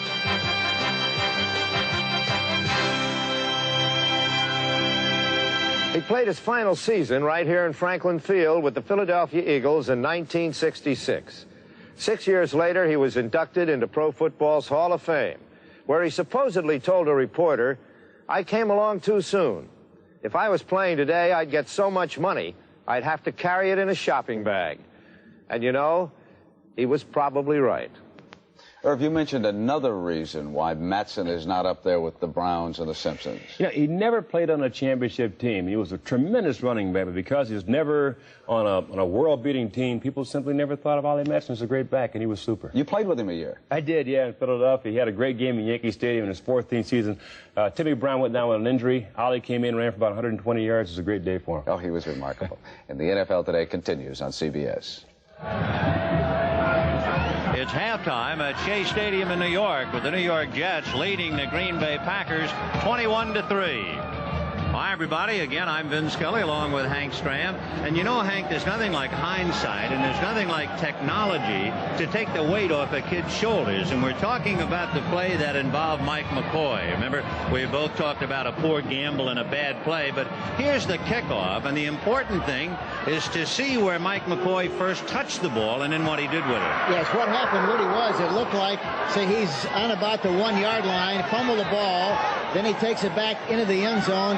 Had he downed it in the end zone, it would have been a safety, a 2-point play, and he had enough presence of mind, the composure, and understood what had to be done, tried to run it out, did the best he could on the play. And it was just one play of a myriad of troubles for Green Bay that started off really with Charliani's bad snap from center to Ray Stakowitz in the opening minutes. Yes, but the difference in the game so far is definitely the offensive line of the New York Jets and the defensive line of the New York Jets. They're dominating dominating the line of scrimmage.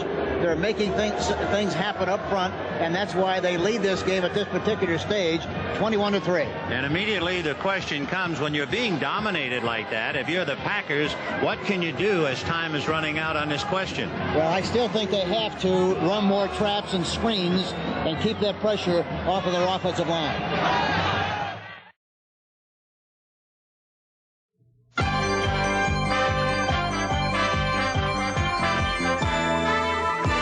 CBS Sports coverage of the National Football League is sponsored by Oldsmobile, who invite you to see the new 1982 Oldsmobile at your Olds dealer today.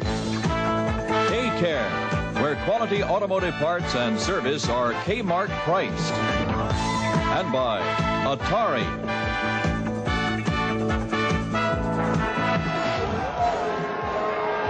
We're moments away here at Shea Stadium from the start of the second half. There's Lynn Dickey, who has had somewhat of a cold hand in the first half. The Packers able to muster up only 3 points, and that came in the second quarter. Meanwhile, the Jets, with 7 points early in the first quarter, came back with 14 in the second quarter, and they are leading handily 21-3. And Richard Todd has had a reasonably good day, 9 for 17, 130 yards. He's thrown 1 interception, but he's also thrown 1 touchdown pass, and that was a beauty to Lamb Jones. Yeah, really was right on the money, and he's going to continue to enjoy great success in the second half from a passing standpoint. If he continues to get the same kind of pass protection that he got in the first half, Green Bay must start to blitz more, do more things to put pressure on the quarterback. He has too much time to throw. So Green Bay will be kicking off, and the Packers leading desperately to come back in the second half. The Jets will have Kurt Sohn along with Bruce Harper. Hardly any breeze at all, and of course when you come to Shea Stadium this time of the year, you really worry about wind being a factor, but it has not been at all. Stenerud kicks it off, a low kick. Bruce Harper makes the reception at the 12, to the 20, 25, and hit and dropped it about the 26-yard line, and that's where the Jets will put it in play, 1st and 10. And Wetzel, that's the middle linebacker, Marty Wetzel, a rookie from Tulane, banged up. You might remember the emotional play he made on the tackle of Mike McCoy on the fumble kickoff. Here are the numbers for the first half, and the total yardage, of course, 4 times as much for the Jets over the Pack. We talked about it earlier, and of course the stats illustrate what we just said about the New York Jets dominating the game from an offensive standpoint and defensive standpoint, and they're doing it with their front 4 on defense and their front 5 on the offense. The offensive line of Chris Ward, Rasmussen, Fields, Alexander, and Powell have really done a super job here in the first half. Powell and Ward, the tackles, are referred to by Walt Michaels as his bookends. Ward has been here 4 years and Powell 5. Powell made All-Pro this year, and Michaels said they're bookends that should be here for 10 years. Meanwhile, in the middle is an All-Pro, Joe Fields, flanked by the veteran, number 66, Randy Rasmussen. Rasmussen, 15 years with the club. Joe Klecko, who has had a bruised foot, hurt it and left early in the first half to have it x-rayed, but then returned and rejoined the game. He was right in the middle of things when time ran out. So Klecko as well, and Marty Wetzel banged up on that kickoff. Here's a comparison of the quarterbacks, Hank. Yeah, Dickey's completed 5 of 11 for just 47 yards, and Richard Todd 9 of 17 for 130 yards. And of course the big strike to Lamb Jones right before the half, a beautiful play, a long strike right down the sideline over the top with the defensive back Mark Lee, and it looked like Mark Lee mistimed the jump a little bit prematurely, and that's why the ball was able to sail over his head like it did. Marty Wetzel, small consolation to him, the plaudits of the crowd, but better than that, he got some applause and a pat on the back from his teammates. Richard Todd came over to holler something to him. The rookie bangs his left knee and has to leave. The Jets with a lot of work to do. It's the start of the second half. 1st and 10 on the Jets 26, and they lead 21-3. Newton and McNeil, the running backs. Lamb is right and Walker is left. And it'll be Tom Newton. And Newton carries out to about the 30-yard line, maybe to the 31, he'll have to get out to the 36. Meanwhile, New Orleans leading San Francisco 14-7. George Rogers having a big day, and we understand Rogers is on his way, if he has not already broken Otis Anderson's rookie mark of rushing last year. Second and 6. There's Mark Gastineau, the left end of the sack exchange. From the 30-yard line, Todd on a second down. Second and 6, and it's knocked down, and it was Mike Douglas, number 53, who went up in the air to hammer it down. And it looked like Douglas was blitzing on the play, and in the process made a leaping attempt and knocked the ball down. A good play by Mike Douglas, number 53, who came into the game with 8 sacks. Douglas is an even 6, so he really had to climb a ladder to get up there, but he did. They'll spot the ball again at the 30, where it is third down and 6 yards to go for New York. Lamb Jones and Wesley Walker in a slot left. Both backs release. Todd on his own, and he has plenty of time, and he throws behind Harper and Mike Douglas right there. So Bruce Harper had a lead on Douglas. Dickey, and for Richard Todd, he couldn't get there. Yeah, Mike Douglas was going back into the hook area, number 53. Never saw where the ball was coming from, and actually the ball hit him in the shoulder pads, hit him in the back. Look at all the time he has to throw the ball, delivers it downfield, hits him in the back. Really didn't hit him in the back, almost hit him right in the face. Right. So on a 4th and 6 from the 30, Chuck Ramsey will be punting for New York. Mark Lee and Fred Nixon are deep for Green Bay. And it's a high popped-up punt that will hit on the 40 and be picked up by Nixon, who is hit as he touched the ball. And let's see who recovered it. It's going to be New York. Fred Nixon muffed that. He never really had any kind of control or possession. And coming out of the bottom of that pile with the ball is John Woodring, a rookie out of Brown, number 57. He really never has control. He gets hit right about the time he's trying to bring the ball back into his possession, and fumbles the ball, loses it, and the Jets have possession on the plus 35. So 1st and 10 on the Packer 35. So actually, they just picked up from their own 30 to the Packer 35 on that play. 1st and 10. Todd looking left and throwing low behind Wesley Walker. Among other things, it's pretty tough to get a grip on the football now in the second half. The field in shadow. And remember, it was 26 degrees when the game started. It looked like Todd really kind of hurried himself that time. He tried to get the ball outside on a square out pattern to Walker, number 85, but I think threw it prematurely, and for that reason really wasn't set. Didn't throw with his legs that time as well as his follow through, and threw it poorly on the play.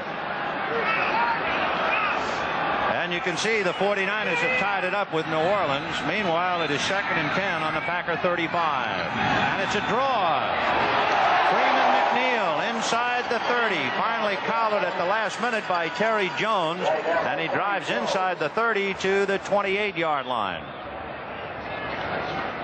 That'll make it 3rd and 3 from the 28.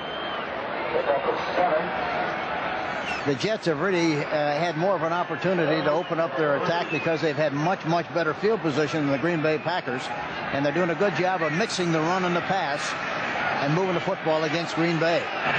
Bruce Harper comes in there now along with Durking. As you can see, Chicago leading 21-3. 3rd and 3 from the 28. And it'll be Durking. And Durking going to be stacked up at about the 25. Not quite enough for the first down. He needs less than a yard. So it'll be 4th down and less than a yard by the time they unscramble.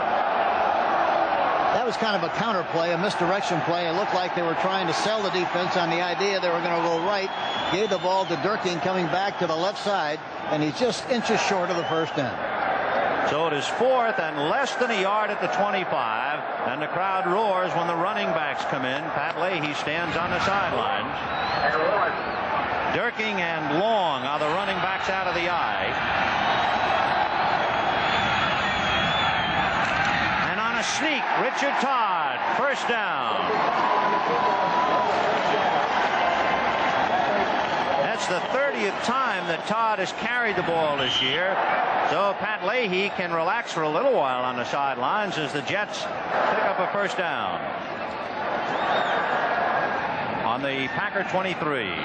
Well, did you see the big surge that time right up the middle again for Richard Todd to carry the quarterback sneak? That offensive line has really been outstanding. All he had to do is to follow Joe Fields and Dan Alexander, and the first down was his. First and 10 from the 23. Play action fake by Todd. Going in the end zone to Wesley Walker. No good. Wesley Walker couldn't hold on to it.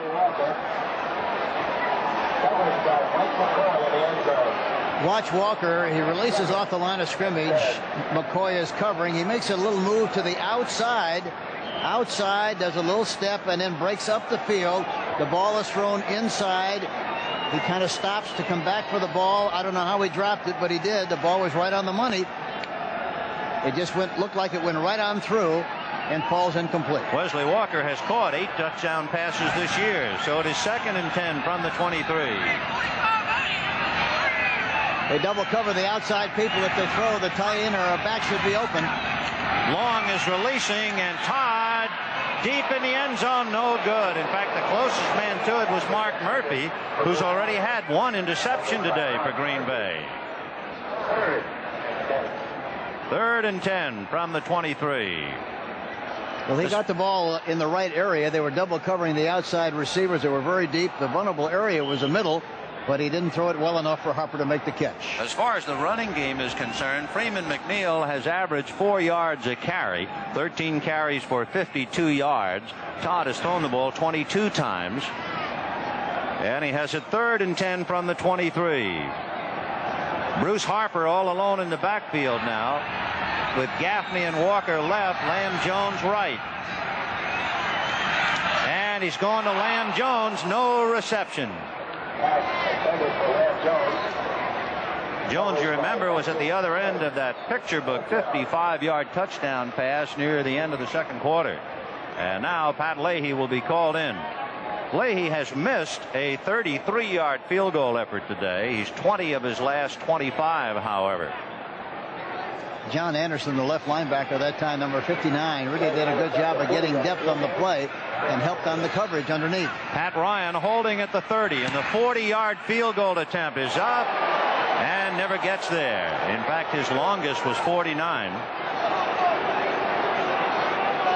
So Pat Leahy, cold hands and a cold foot on that one, but it is still the Jets 21 and Green Bay 3.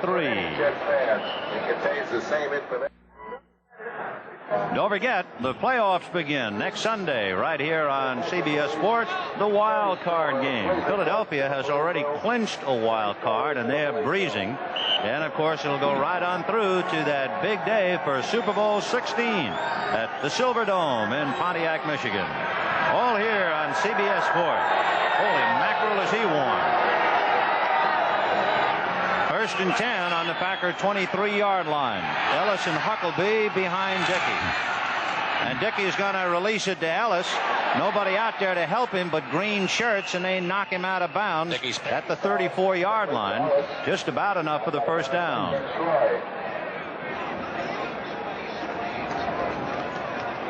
So Dickey picking up his first down. Trying to generate some kind of an offense. You can see the numbers. He hasn't had many cards to deal today. One thing he has to do, he has to be very patient and take what the defense gives him, move the ball down the field. There's plenty of time, but he's got to make something happen. Well, they picked up 11, first and 10 from the 34.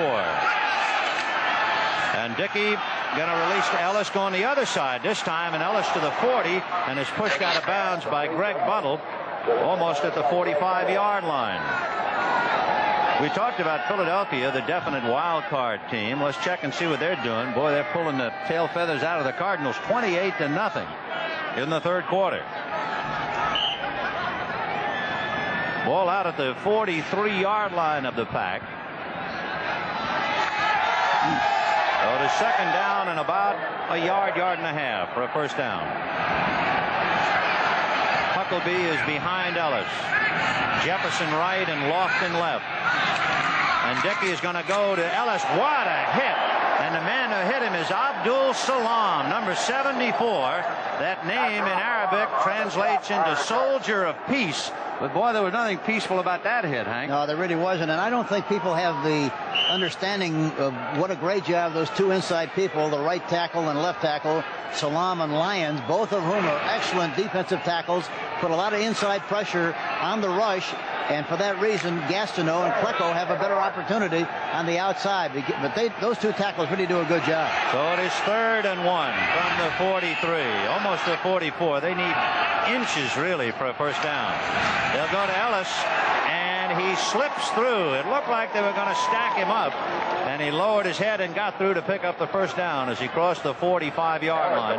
They'll spot it at the 46. I really don't know how he got through that seam that time. It looked like they stacked him up pretty well, but he did a good job of running and popped through there for the necessary yardage for the first down. Good job by the left tackle, Concar. Kitson also doing a pretty good job, but he did a good job of running, just read the block and popped inside the seam. You know, Honkar was out with a hyperextended knee, but he's back in there and is just through a good block. Dickey throwing down the middle, intended for Paul Kaufman, and Greg Buttle was right there with him. So the big tight end shut out on that one.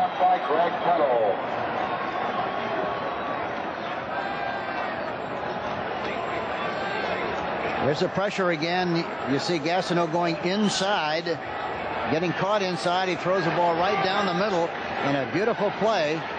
A beautiful play by Buttle, number 51. There's Mark Gastineau. He and Joe Klecko are the ends with Salam and Lyons in the middle of the New York sack exchange.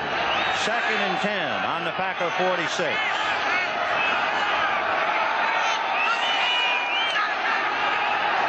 And Dickey's going to be swallowed up at the 40-yard line, and look at Gastineau again.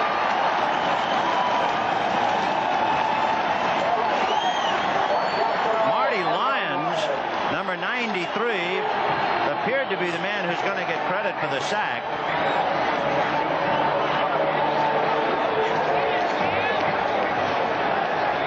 Lyons, number 93, by the way, was such a good athlete. He was All-State in baseball. The New York Mets were interested in him, but instead he winds up with the Jets. He's still pitching.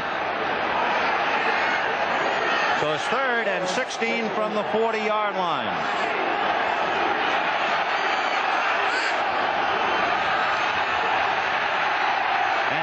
Going down again. They must. I'm talking about Green Bay. They've got to slow the rush down. They've got to run some traps. They ran a trap early in the game, made good yardage on it. They haven't come back to it since that time. They've got to run some screens. They've got to run some draws, but they can't continually go back into the pocket because they just can't take care of that defensive line. The surge has been outstanding for the New York Jets. Joe Klecko limping slightly. He's playing on a bad foot.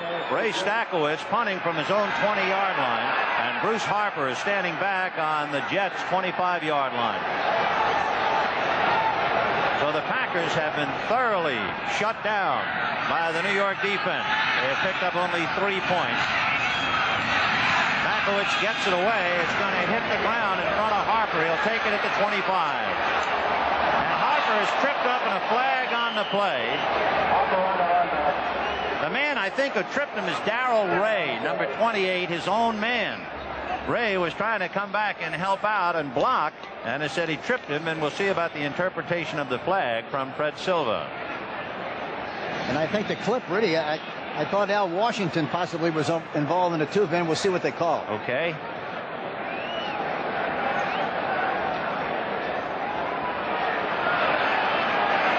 We have a moment, Hank. Do you think that the Pack has any kind of a spread formation or a shotgun to try and slow down the defensive rush of New York? Well, that won't slow it down very much. I think when you go into the spread formation, Ben, you better have a quarterback back there who can move by design, has good escapability skill. Dickey does not have that ability, and it wouldn't 52 be on the run back, blocking above the waist, refused.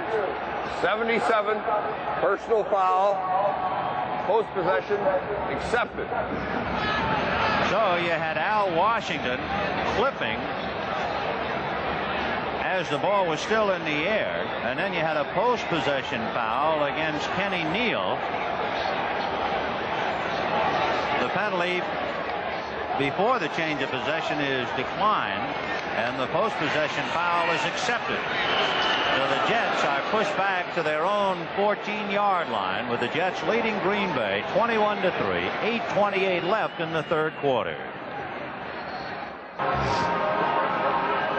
Detroit and Tampa Bay all locked up 10-10 in the third quarter as they battle it out for the Central Division Championship.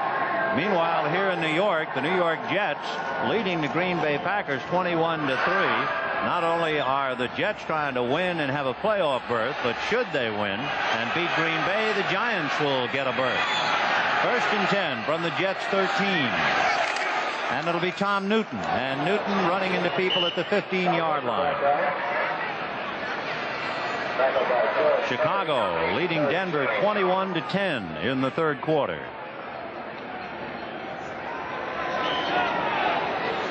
The time left in ours plenty. 8 minutes 11 seconds left in the third as we look inside the Green Bay defensive huddle, particularly Mike Douglas. Second and 7 from the 16-yard line.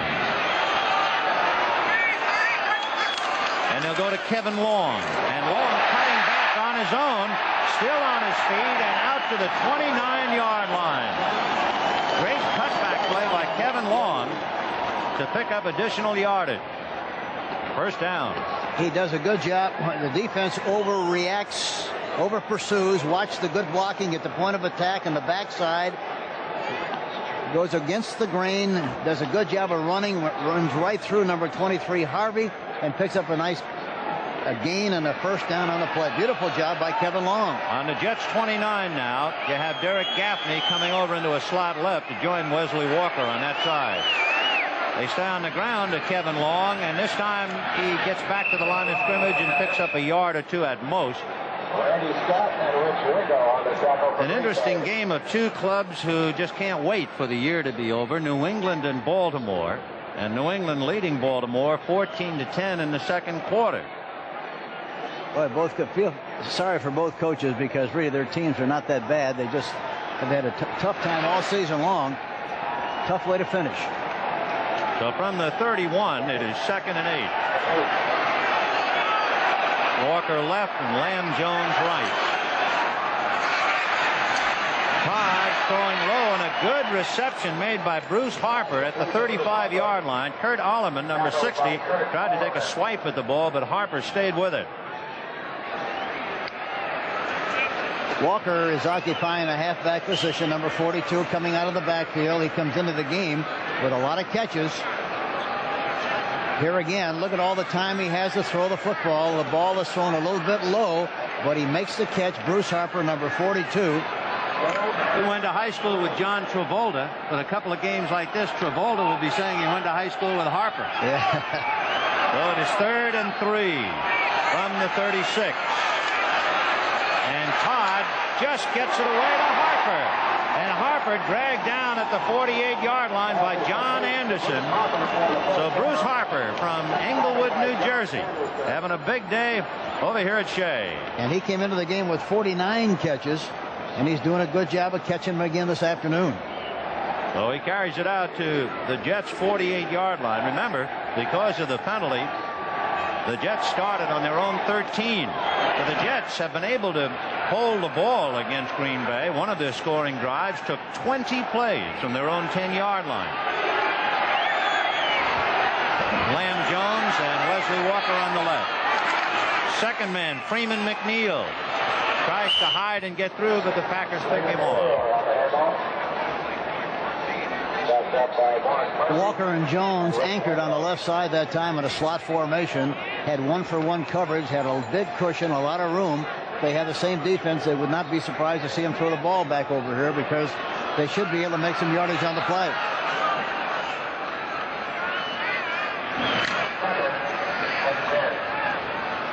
So on a second and 10 from the Jets 48, here come Walker and Lamb Jones again. Todd, however, Carver going to Freeman McNeil, and McNeil to the 40 and goes to the 36. Mark Murphy had him by the ankle, or he was going to fly for another 20 or maybe even go all the way. You know, that time they had 3-on-2 on the outside. People. Look at Rasmussen pulling on the play. A beautiful hole. Number 33, Kevin Long, going through the hole. Good running by McNeil. Sees daylight, goes through the cavity, goes through a pile, comes out the other end, and makes another big first down for the New York Jets. He picked up 16 yards on the carry, and the Jets have it 1st and 10 on the Packer 36-yard line. Jones and Walker in a slot right this time. Look at the room on the right side. And Todd is going to go over there to Wesley Walker, and he can't hold on to it. Mark Lee gives him a good bump, and he can't hold on.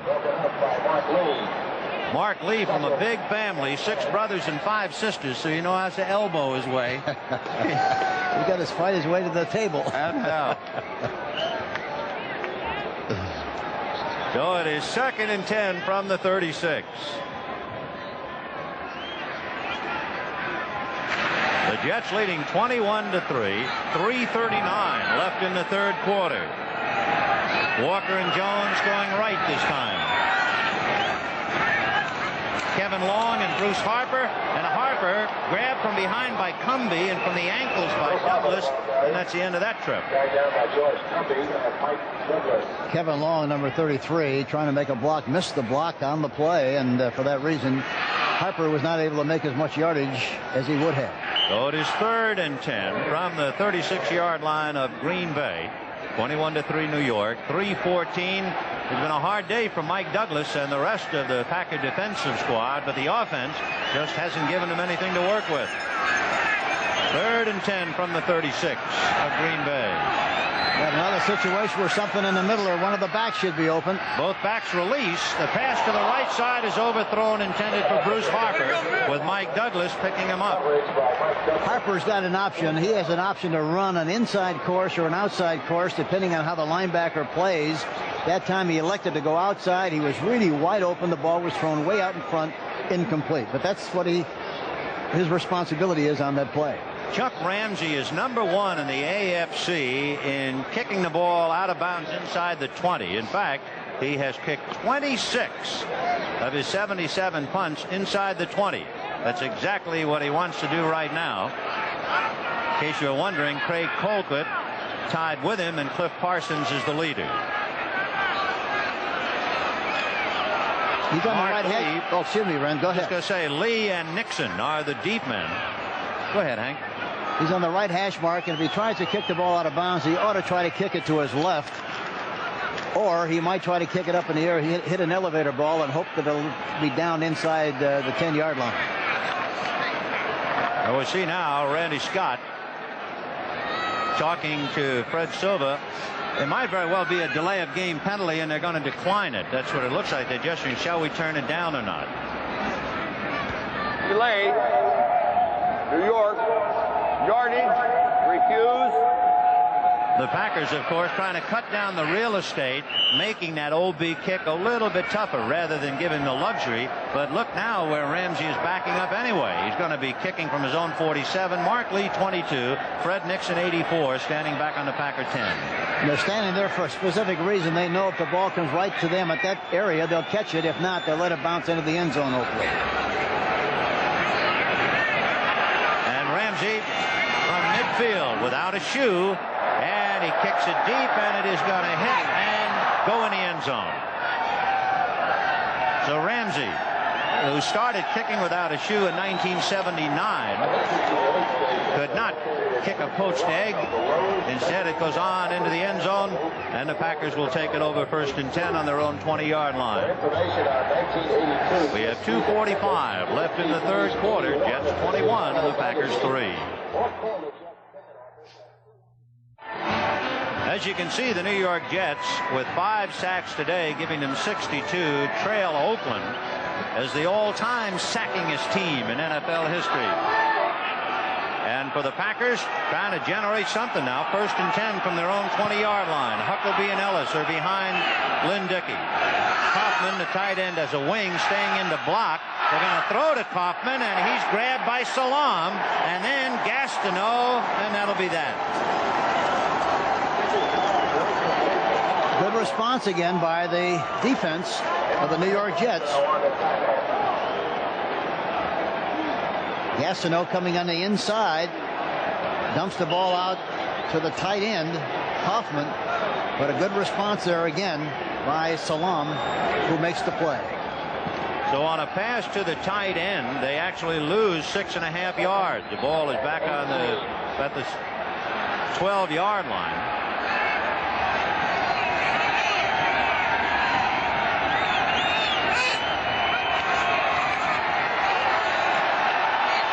Dickey down the middle, and it's too low for Lofton to make the reception. And sliding in just in case was Lance Mell. Dickey now has completed 8 for 16 for 59 yards, 1 interception. He's been sacked 5 times, and has been throwing like a man under the gun. They put a lot of pressure on him. He doesn't have enough time really to anchor, to set up, and then step and throw. He's throwing some of the balls falling away. The footing has not been very good for him either. He seemed to be insecure as far as the footwork is concerned, and for that reason, he hasn't thrown well. So on a 3rd and 18 from the 12, Huckleby and Ellis. Dickey over the middle, no good. Paul Kaufman, and it was Greg Buttle again, number 51, right there to defend. And a thoroughly frustrated Bart Starr looks on. And of course, the Jets have been playing with 5 defensive backs. And now Marty Lyons, along with Gastineau and other members of the sack exchange, go over and take a moment's respite. Bruce Harper standing back on the Jets 48, and Ray Stackowitz standing in the end zone. Kurt Alleman will be the fullback to block for him, and Bill Whitaker, number 30, is the wideout on the right side, trying to get downfield. Good snap. Low line drive kick that's going to hit at the 40. Down there is Ron Cassidy and Jim Jensen, and Cassidy will down it at the 42-yard line. And the Jets are in great field position. Everything else is going their way. They're leading 21-3 with 1:38 left in the 3rd quarter. On Donner, on Blitzen, on Gastineau, on Klecko. Santa Claus has come to Shea Stadium. 1st and 10 Jets on the Packer 42. Jones, Lamb Jones in motion to the right. And Santa Claus has gone berserk. Kevin Long hits at the 40 and drives to the 39. A pickup of 3. That'll make it 2nd and 7. Another score in that Chicago-Denver game upcoming. As you can see, Chicago having a big day, leading 28-10 in the 3rd quarter. Most recently, a 43-yard interception return by Al Harris of a Craig Morton pass. That's where the quarterbacks stack up today. 2nd and a long 7 from the 39. And it'll be Kevin Long on the draw, hit by Wingo, and still fought his way to the 35. So Rich Wingo hit him at about the line of scrimmage, but he broke the tackle and moved on. Very frustrating for number 50.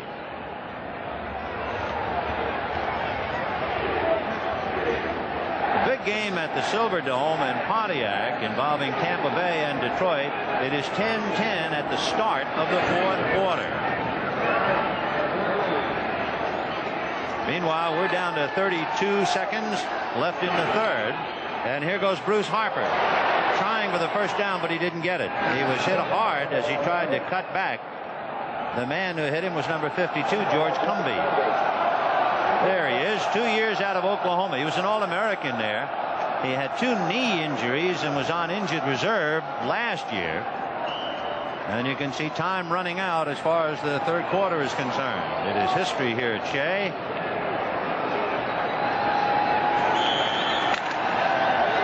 So the end of the 3rd quarter, and the New York Jets 21, the Green Bay Packers 3, and the Giants getting closer.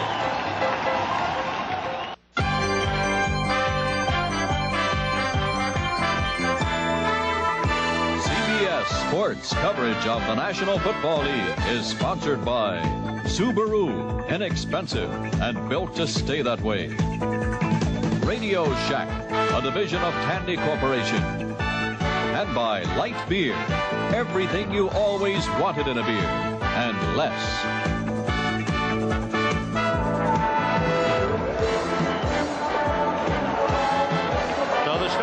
fourth quarter here at Shea Stadium, and the New York Jets leading handily 21-3, trying to maintain possession on a 4th and 2 from the Packer 34. Durking is in there with Bruce Harper. Play action fake, and look out as they blitz from the right side. Mike Douglas comes in to drop Todd, and that takes the first down away. On a 4th and 2, it is Mike Douglas coming in to hammer Richard Todd and getting the plaudits of the teammates. Yes, I think Richard thought maybe he might be able to fake inside and keep it himself, but there was a blitz on Mike Douglas, 53. He guessed wrong, talking about the Jets. Green Bay guessed right, and they have possession on the 41. Meanwhile, a great deal of interest in what transpires in Pontiac, and Tampa Bay is out in front, 13-10. A 30-yard field goal by Jim Capice. 1st and 10 for the Pack on their own 41. Dickey looking to the right side and throwing no good. Intended for John Jefferson, defended by Jesse Johnson. There's Jefferson going on the field, going inside a little bit, trying to get him to turn. Number 27 we're talking about. And he goes to the outside.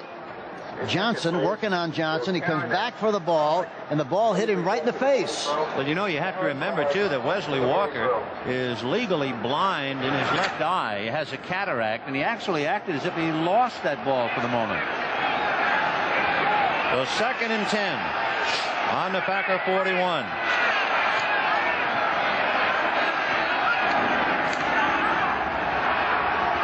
Dickey throwing down the left side, no good.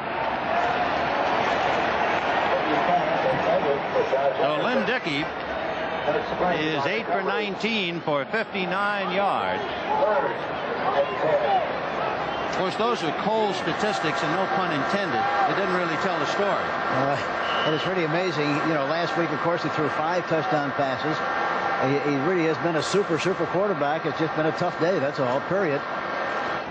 And a very tough day for Bart Starr and Steve Bartkowski. From the 41-yard line of the Pack, it is 3rd and 10.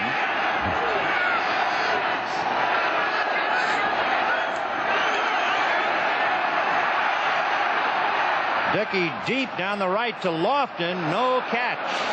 He was out of bounds. For James Lofton, rolled out of bounds.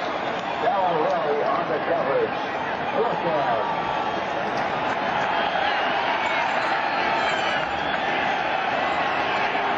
Well, I think that picture of Lynn Dickey tells it all. I tell you, he's a great competitor. He's been a great kid. He played his collegiate football for Kansas State University, and he was super there, and he's done a great job for the Packers. Bruce Harper deep on the Jets 17-yard line, and Stackel's punting from the Pack 30-yard line. 21-3 New York.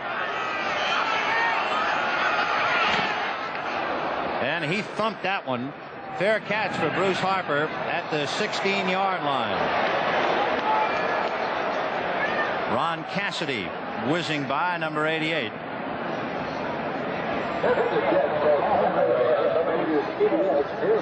We'll be back with more of the Jets Green Bay game after this word from your local station. This is CBS. In the fourth quarter, with 14 minutes and 33 seconds left, the New York Jets scoring 7 in the first and 14 in the second, leading the Packers, who had a field goal in the second quarter, 21-3. And from all of us, a very Merry Christmas and happiest of New Years to you. Here comes Freeman McNeil, and Mike Butler is on his back, and Big Mike brings him down.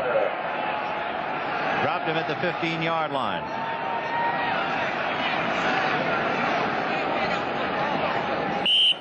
Another ball game to report on. That would be Chicago-Denver, 28-17. A 26-yard pass from Steve DeBerg to Rick Upchurch, accounting for Denver's recent score.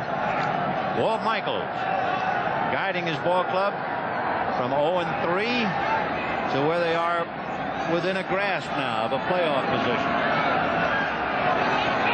2nd and 12 from the 15. Second man, Freeman McNeil, and he buys a couple, and that's about all. And again, big Mike Butler, number 77, is right there in the middle of things.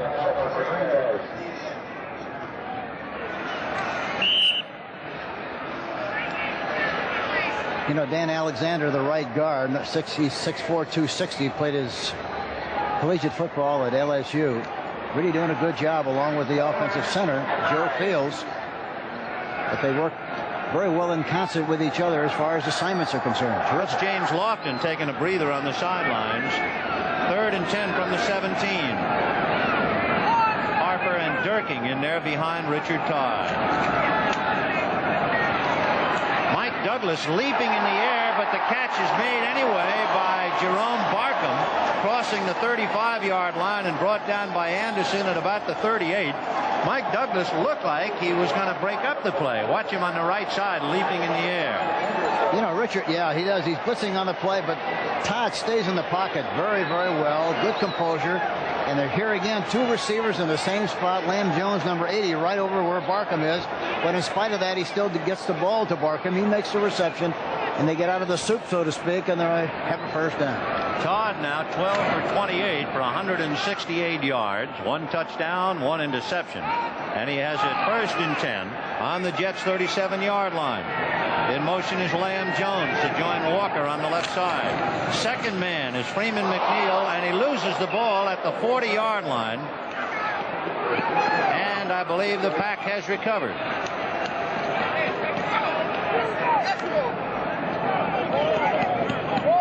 The man with the ball. Straight ahead shot. John Anderson. Alexander blocking for him. The ball pops loose and is recovered by the Green Bay Packers. The John Anderson picks off Freeman McNeil's 2nd fumble of the day. However, it is still 21-3 New York. Update, the battle for the NFC Central in Detroit. Eric Hipple pulls out, and Leroy Selman comes in from behind. Hipple never saw him coming. He'll strip him of the ball. Logan scoops it up and goes in, and the Bucs now lead the Lions 20-10. Back to Vin Scully. We have 12 minutes and 14 seconds left in the game. The Green Bay Packers' John Anderson has just recovered a Freeman McNeil fumble on the Jets' 40-yard line. The Jets leading 21-3. So the Packers in good field position with 12 minutes plus remaining. Lofton goes left. Jefferson goes right. Kaufman in a flex 3 yards away as the tight end. Huckabee staying in to block, and Dickey passing, no good. The closest man was John Jefferson, and he wasn't that close. In there with him was Donald Dykes defending. I still like to see him run a trap, something to slow down that rush. They're coming off the ball very well, talking about the Jets. And they're flopping those ears back and coming after the quarterback. He must do something to slow him down. Joe Klecko playing on that painful bad foot, but the big thing for the Jets, he's playing. And it is 2nd and 10 on the Jets' 40-yard line. Ellis staying in to help with the blocking, and the pass in and out of Lofton's hands with Dickey right there with him, and then it went right by Paul Kaufman.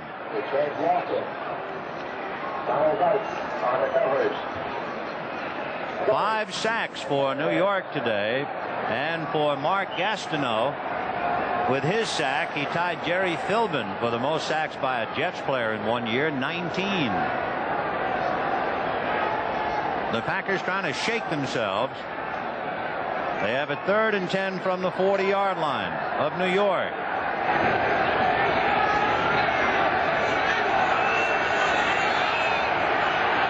That's Gary Lewis in motion. Kaufman, the tight end, is in to block, and Dickey is going to be escaping only for the moment. So they kept Kaufman back, number 82, to help with the blocking, and now Gastineau is limping, but they were still able to break through. Yeah, they got good penetration again, and Klecko finally wound up making the tackle. But again, boy, they're putting tremendous pressure on the offensive line of the Green Bay Packers, and you have to give them a lot of credit for the kind of a job they've done. Watch. Here we see Klecko coming on the outside, number 73. Then he falls off and finally comes back in and makes the play. He's limping very noticeably, too. Klecko, I'm surprised that they keep him in the game. And Gastineau was limping when he went out. And there's the punt. Coming over is Bruce Harper. The ball hits on the 15, and it will go out of bounds at the 12-yard line, and that's where the Jets will put it in play. But for Green Bay, totally shut down by a stubborn New York Jets defense. They have just been unable to generate any kind of an attack whatsoever. Dickey has passed for a total of 59 yards. Yeah, that's really incredible. And a great compliment to the New York Jets defense. Absolutely. With 11:25 left, 21-3 New York. Next Sunday, the playoff pressure begins right here on CBS Sports with the NFC wild card game, leading up to playoff games, eventually the championship game, and finally Super Bowl 16 from the Silverdome in Pontiac, Michigan, right here on CBS Sports. First and 10 Jets on their own 12-yard line. Lamb Jones in motion, picked up by Mark Lee. And here comes Durking, and Durking hit by Rich Wingo at the 10-yard line. And then Wingo got a lot of help. Interesting, we're talking about the sacks that the New York Jets have defensively today. And the Jets have a half a dozen sacks. What makes it interesting, the most sacks in one game by the Jets this year, 9. Against the team they are inadvertently helping today, the New York Giants. Second and 11.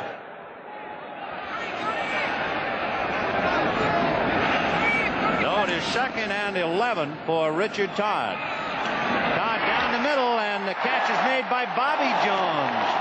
And the ever-present Mike Douglas brings him down at the 29-yard line. But Bobby Jones, who did not go to a college, in fact, he's a kid who introduced himself to his teammates when each man would stand up and say his college. Bobby got up and said Texaco Tech. There he goes and makes a move to the inside, slides and makes the catch, tries to get up and run with it, takes the ball out to the 29-yard line. Beautiful play by Bobby Jones. So first and 10 on the 29.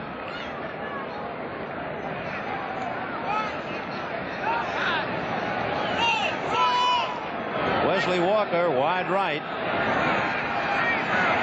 Lamb Jones left along with Jerome Barkham, who was in motion. They set up a screen for Durking, and Durking still on his feet to midfield and takes a knock and goes out of bounds at the Packer 48-yard line.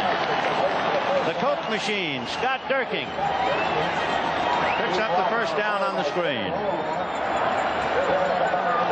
Durking really reminds me an awful lot of Mike Adamle, who played for us at Kansas City and also played for the New York Jets. Durking is a little heavier than Mike, but they play with the same abandon, same spirit, the same style of play. He's 5'10", 220, 5 years out of Purdue. He was a 4th-round draft pick for the New York Jets back in '77.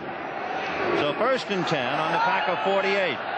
Kevin Long and Bruce Harper are in there, and Jerome Barkham, the tight end, is in motion. And it's a draw to Bruce Harper, beautifully read by Mike Douglas, who fought off Kevin Long's block. A fine play. Boy, that number 53, the Packers are losing, but he has turned in a gem. Well, he's played terrifically well under adverse conditions. No question about that. Mike Douglas, number 53. So they picked up 1 yard on the play. It'll be second down. Ball back at the, in fact, the ball is now at the Jets 49. So they lose 3. Make it second and 13. Barkham in motion this way. Todd unloading short to Wesley Walker, who's getting some heat too. George Cumbie among others coming. Yeah, Cumbie was blitzing right up the middle and Richard saw him coming and got rid of the ball just in time. There's 9 minutes and 5 seconds left in the game. The Jets have thoroughly dominated the game. It all started, as far as Green Bay's problems, with a poor snap on the first punt. Stakowicz fielding the bad snap, tried to run with the ball, then tried to punt it on the run. The punt was blocked. The Jets went on to score, and New York has led ever since. You can see the conversions, 10-16 for Richard Todd and company. Todd deep down the right. Lamb Jones broken up. Mark Murphy, number 37, almost picked it off. Yeah, they had a double coverage on Jones that time, and Richard did not see Mark Murphy, number 37, coming from the inside, deliver the ball up on top, and it was almost intercepted that time by Mike Murphy, number 37. Here again, the amazing thing is, really, all afternoon, he's had all the time in the world to throw the football, and he's thrown it extremely well. But the key is that he's had terrific pass protection all afternoon. So now Chuck Ramsey, who was a quarterback in college at Wake Forest, will be doing the punting for New York. Mark Lee taking it at the 19-yard line, got away from Donald Dykes, slipped, however, and he's swallowed up.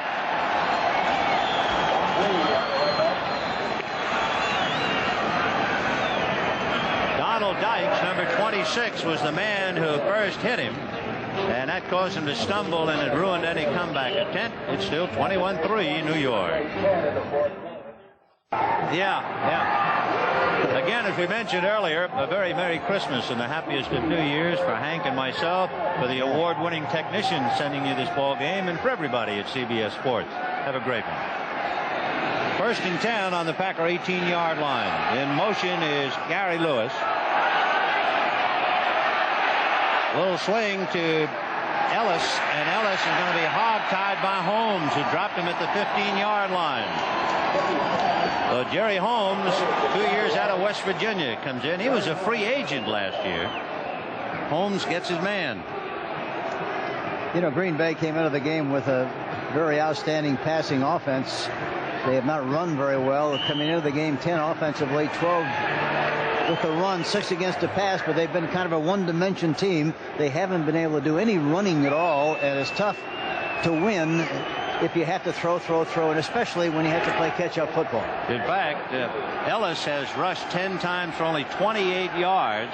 Huckleby twice for 2 yards, and that's the extent of it. Second and 13 from the 15. Dickey over the middle to Paul Kaufman, the tight end at the 25. He dropped the ball, and it is picked up by Springs, Kirk Springs, who's a nickelback out of Miami of Ohio. And it's Kurt who picks up the loose ball.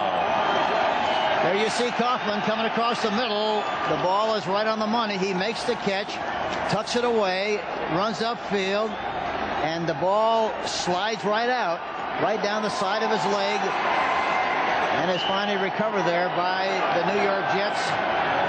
Kirk Springs, number 45. Now there's Paul Kaufman, pretty much down about things right now, understandably so. There's Kirk Springs, who is rather euphoric for the moment, coming up with the recovery.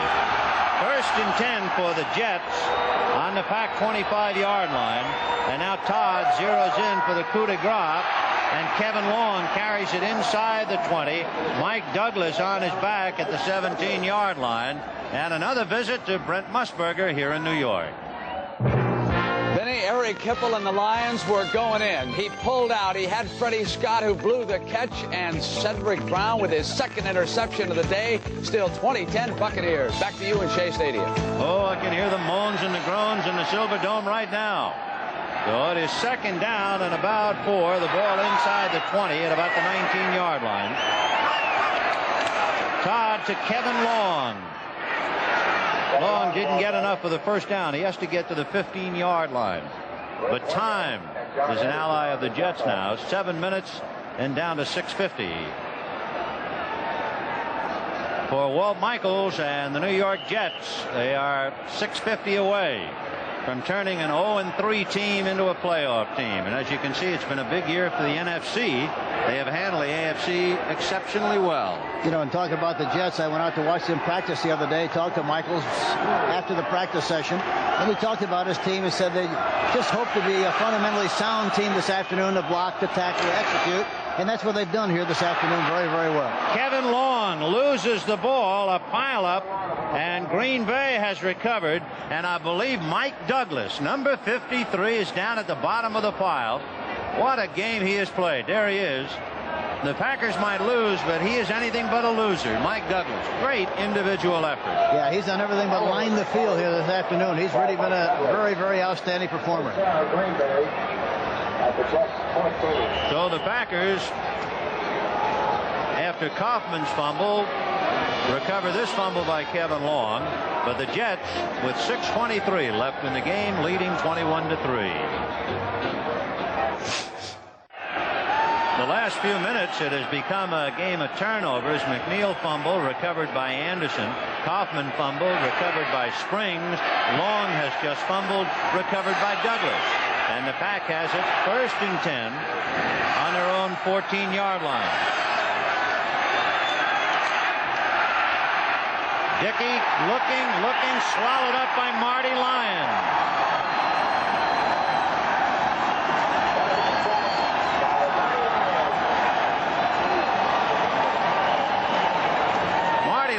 When they tell me in high school, struck out 23 batters in 11 innings. Boy, he's pitching some kind of a one-hitter today. Yes, he is. And for Lynn Dickey, he has suddenly become a catcher now. That's the 7th sack for New York.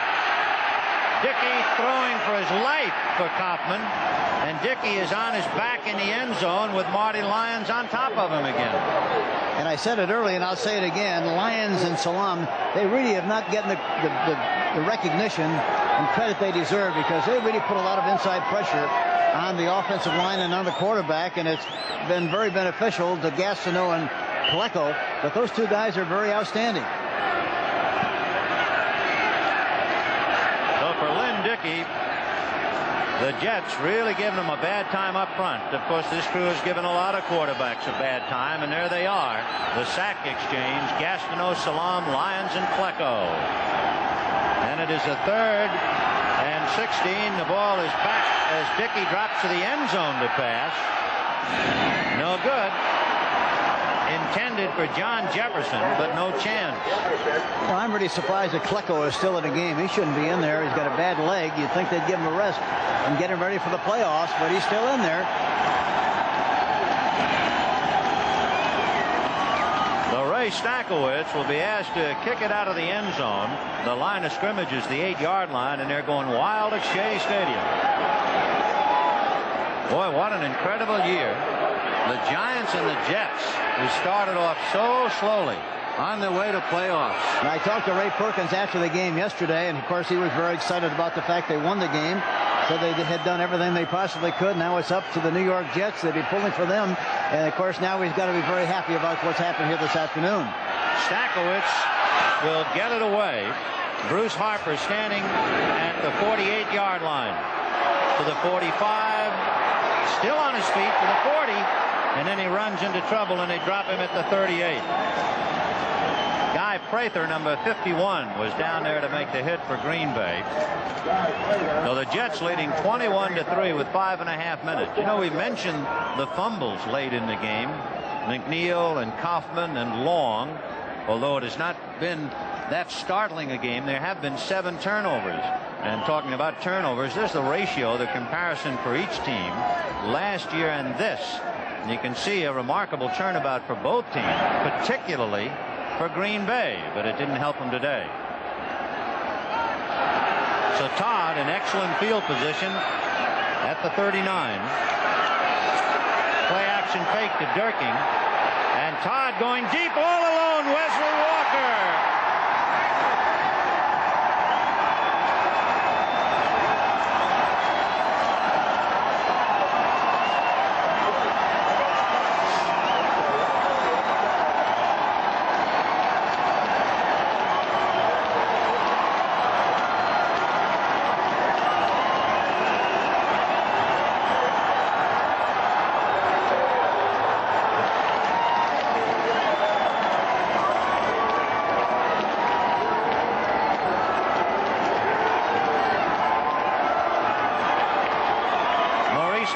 Couldn't even get close to him. You know, and Walker caught the bottom half of the football that time. It really did. It was almost halfway through, and he caught the tip of it. A beautiful catch by Walker. Harvey had no chance whatsoever. Ran right by him. Boy, with terrific speed and a great-looking play. A play-action pass thrown by Richard Todd. It's interesting, too. I think the football world looked at this game thinking of James Lofton and John Jefferson. Instead, it has been Wesley Walker and Lamb Jones who have connected on the electrifying play. Yes, and you talk about electrifying. You talk lightning lightning right and lightning left. Boy, those two guys can really fly. Of course, Walker has been out with a calf injury. Lamb Jones, they felt, at least some people felt, was a little slow in developing, but professional people didn't think so.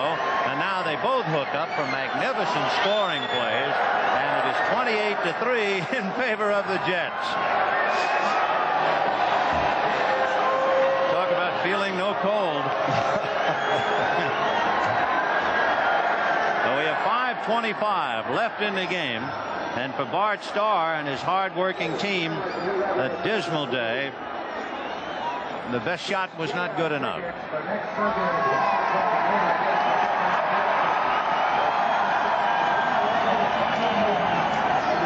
Turdell Middleton and Mike McCoy deep, and you had a close-up of Turdell Middleton.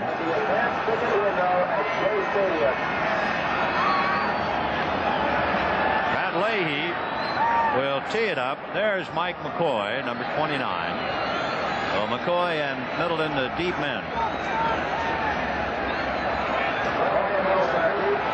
5:25 left in the game. 28-3 in favor of the Jets.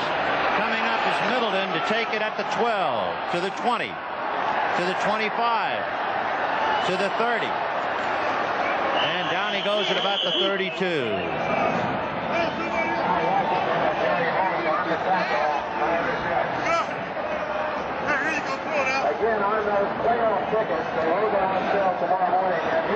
Well, we have a moment, a reminder tonight on CBS, 60 Minutes. Archie Bunker's plays, one day at a time. Alice, the Jeffersons, and then Trapper John, M.D. It's all tonight right here on CBS. So the Packers have 5 minutes left. They're down 28-3, and they have it 1st and 10 on their own 32. Jefferson and Kaufman are left, Lofton is right. Ellis and Huckleby are the running backs. And he'll go to Ellis. And Ellis across the 40 to the 45 and out to the 48-yard line. A murmur of protest considering the time left in the game. And Kenny Neal is playing the in possession for Klecko at this time, with 4:52 left in the contest. 1st and 10 on the Packer 48. The pass is caught by John Jefferson. He's at the Jets 35 to the 30 and goes down at the 29.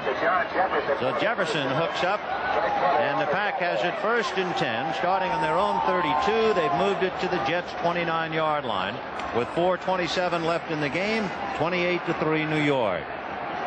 Lofton left, Kaufman, and Jefferson right. And Dickey deep, no good, and the man who almost caught it was Lance Mell, number 56, who went up in the air, had his hands on it, but couldn't hold it. Mell has come back nicely from a severe concussion in the Seattle game. By the way, in a note of history, the last game played at Metropolitan Stadium in Bloomington. You know, next year they go indoors, the Hubert Humphreys Arena. And in the final game at Metropolitan, Kansas City beat Minnesota 10-6. And for the first time in his coaching career in the NFL, Bud Grant's team has lost 5 in a row. What a way to finish the year for Minnesota. 2nd and 10 from the 29. Dickey for Kaufman. No good. Kaufman getting a lot of coverage. Kenny Schroy was there to hit him. And at the same time, Johnny Lynn was in there, number 29, playing with a bad neck. Yeah, they're playing with 5 defensive backs, which is very obvious. And he had a chance to make the catch, but there was heavy traffic.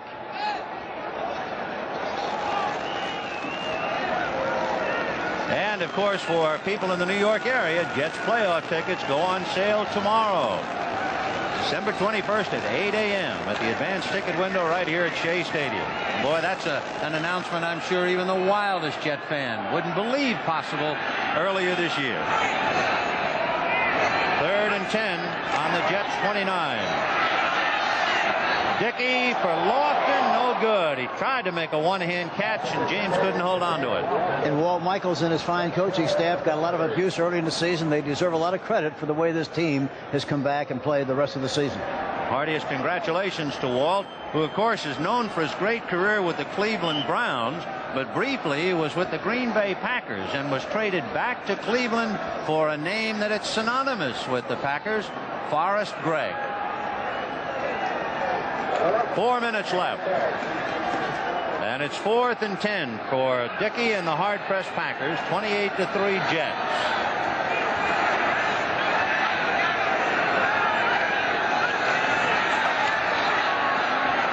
Dickey under a rush, and down he goes. Coming in a hurry was Abdul Salam and Marty Lyons, but it was Salam, the soldier of peace, who came in to deck him, and that would be the 8th sack.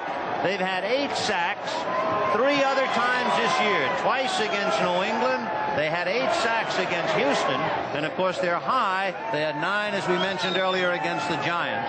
That gives them 65 sacks, 2 behind Oakland. And you talk about Dickey being under the rush that time. He literally went under the rush. He went right over the top of him. He fell to the turf, but it was another sack. So the exchange quite delighted with itself. 1st and 10 on the Jets 37. Lamb Jones in motion to the left. Todd going straight ahead. There'll be no tricks now. And of course, for Richard Todd, a fellow who struggled trying to make Jets fans forget Joe Namath and Al Darrow, it has been a tremendous year. He's had a bad ankle, a bad shoulder, he's had bad ribs, and he has fought his way and piloted his Jets team back. And our heartiest congratulations to Richard Todd and the members of the Green. He felt that he matured an awful lot this year. I think they also felt very strongly about the fact that Joe Walton has made an outstanding contribution from an offensive viewpoint. It has been a combination of a lot of things, but regardless what it is, the Jets have done a super job.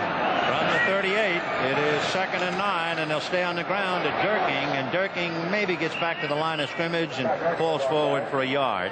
We're down to 3 minutes and 7 seconds.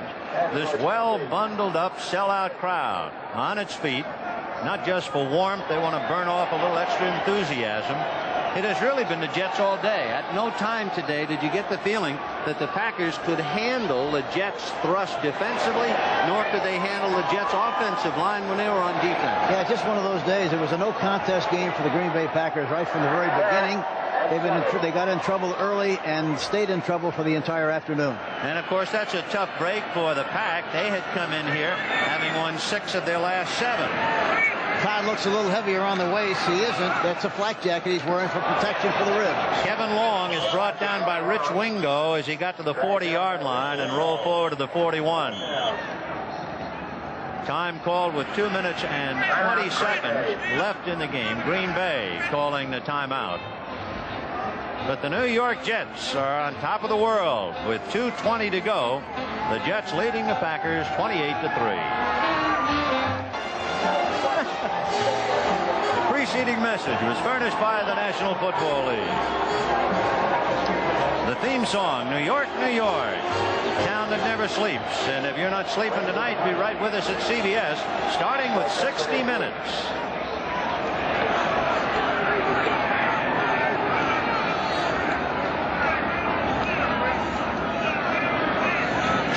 Ready to punt now for the Jets.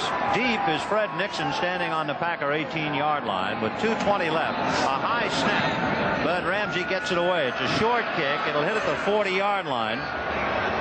Rolling to the 35 and to the 34, where it is down by New York, and that's where the Pack will put it in play. 1st and 10 from their own 34-yard line.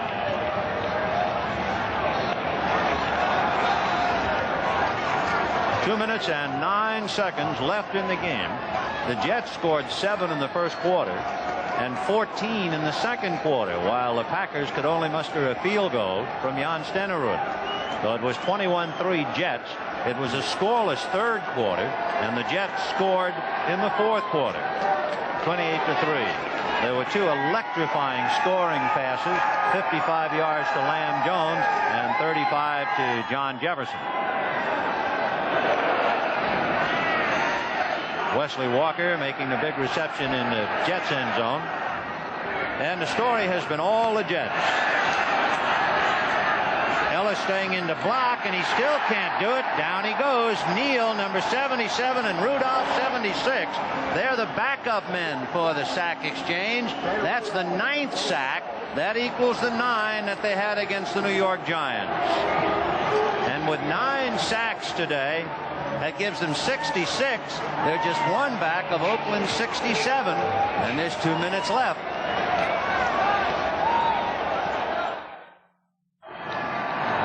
With 2 minutes left in the game, we can now tell you that the NFC wild card game will be right here on CBS next Sunday between the New York Giants versus the Philadelphia Eagles in Veterans Stadium, Philadelphia. The pregame show will be on the air at 3 and kickoff at 3:30. The AFC wild card game, the Buffalo Bills versus the New York Jets, right here, and that'll be 12:30 Eastern time from Shea. Second down for the Pack. Dickey throwing to Lofton, and he can't hold it. James Lofton unable to hold on to it. By the way, friends, tonight on 60 Minutes, Mike Wallace interviews Nancy Reagan, and for the first time, the Polish government tells its story of the crisis in that country. That's tonight on CBS. Flecko, Lyon, Salam, Gastineau, and now Neal and Rudolph are in there. 9 sacks for the Jets.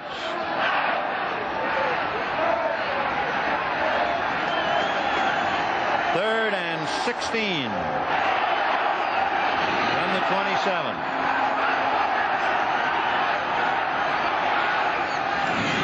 Complete to Lofton, making the reception at the 35-yard line with 1 minute and 46 left and time running out.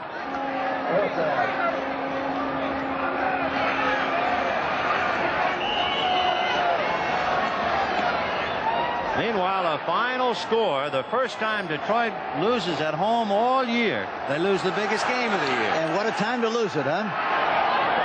Dickey to Kaufman, and Kaufman can't hold on to it.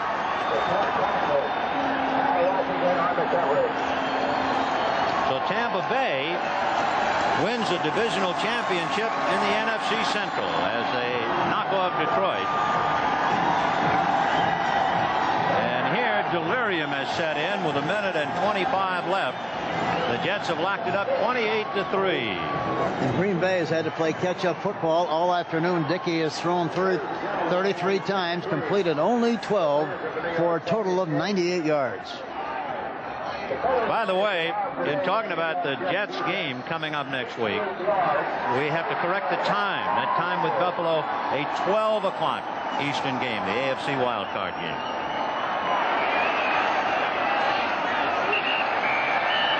Richard Todd taking no chances, and the clock running down. So our heartiest congratulations to Walt Michaels and the Jets. Condolences, of course, to Bart Starr and the Packers. We have a minute left. A delirious one side and a downcast other. The story here at Shea. I know this is a tough finish, but I still think Bart Starr and his coaching staff did a super job under the circumstances of the season. They had some tough luck. They had some bad injuries. They came back and fought hard, won some games, and it's too bad they finished like they did there this afternoon, but they deserve a lot of credit for making their club hang in there like they have. Talking about deserving a lot of credit, the 1981 New York Jets team has just set a Jets defensive mark. Can you imagine holding the Green Bay Packers total offense to 68 yards? Incredible, and you have to give them a lot of credit for the great job that they did. Walt Michaels, his coaching staff, and of course the players. So it is all over, just the formality of the seconds to tick away as Walt Michaels and the New York Jets, a team that started off 0-3, had won 10 of their last 13 with a tie, go on to defeat the Packers 28-3. Terry O'Neill, Charles Milden, our senior producer, Robert Stenner, our producer, Tony Verna, our director, Dr. Bob Woods.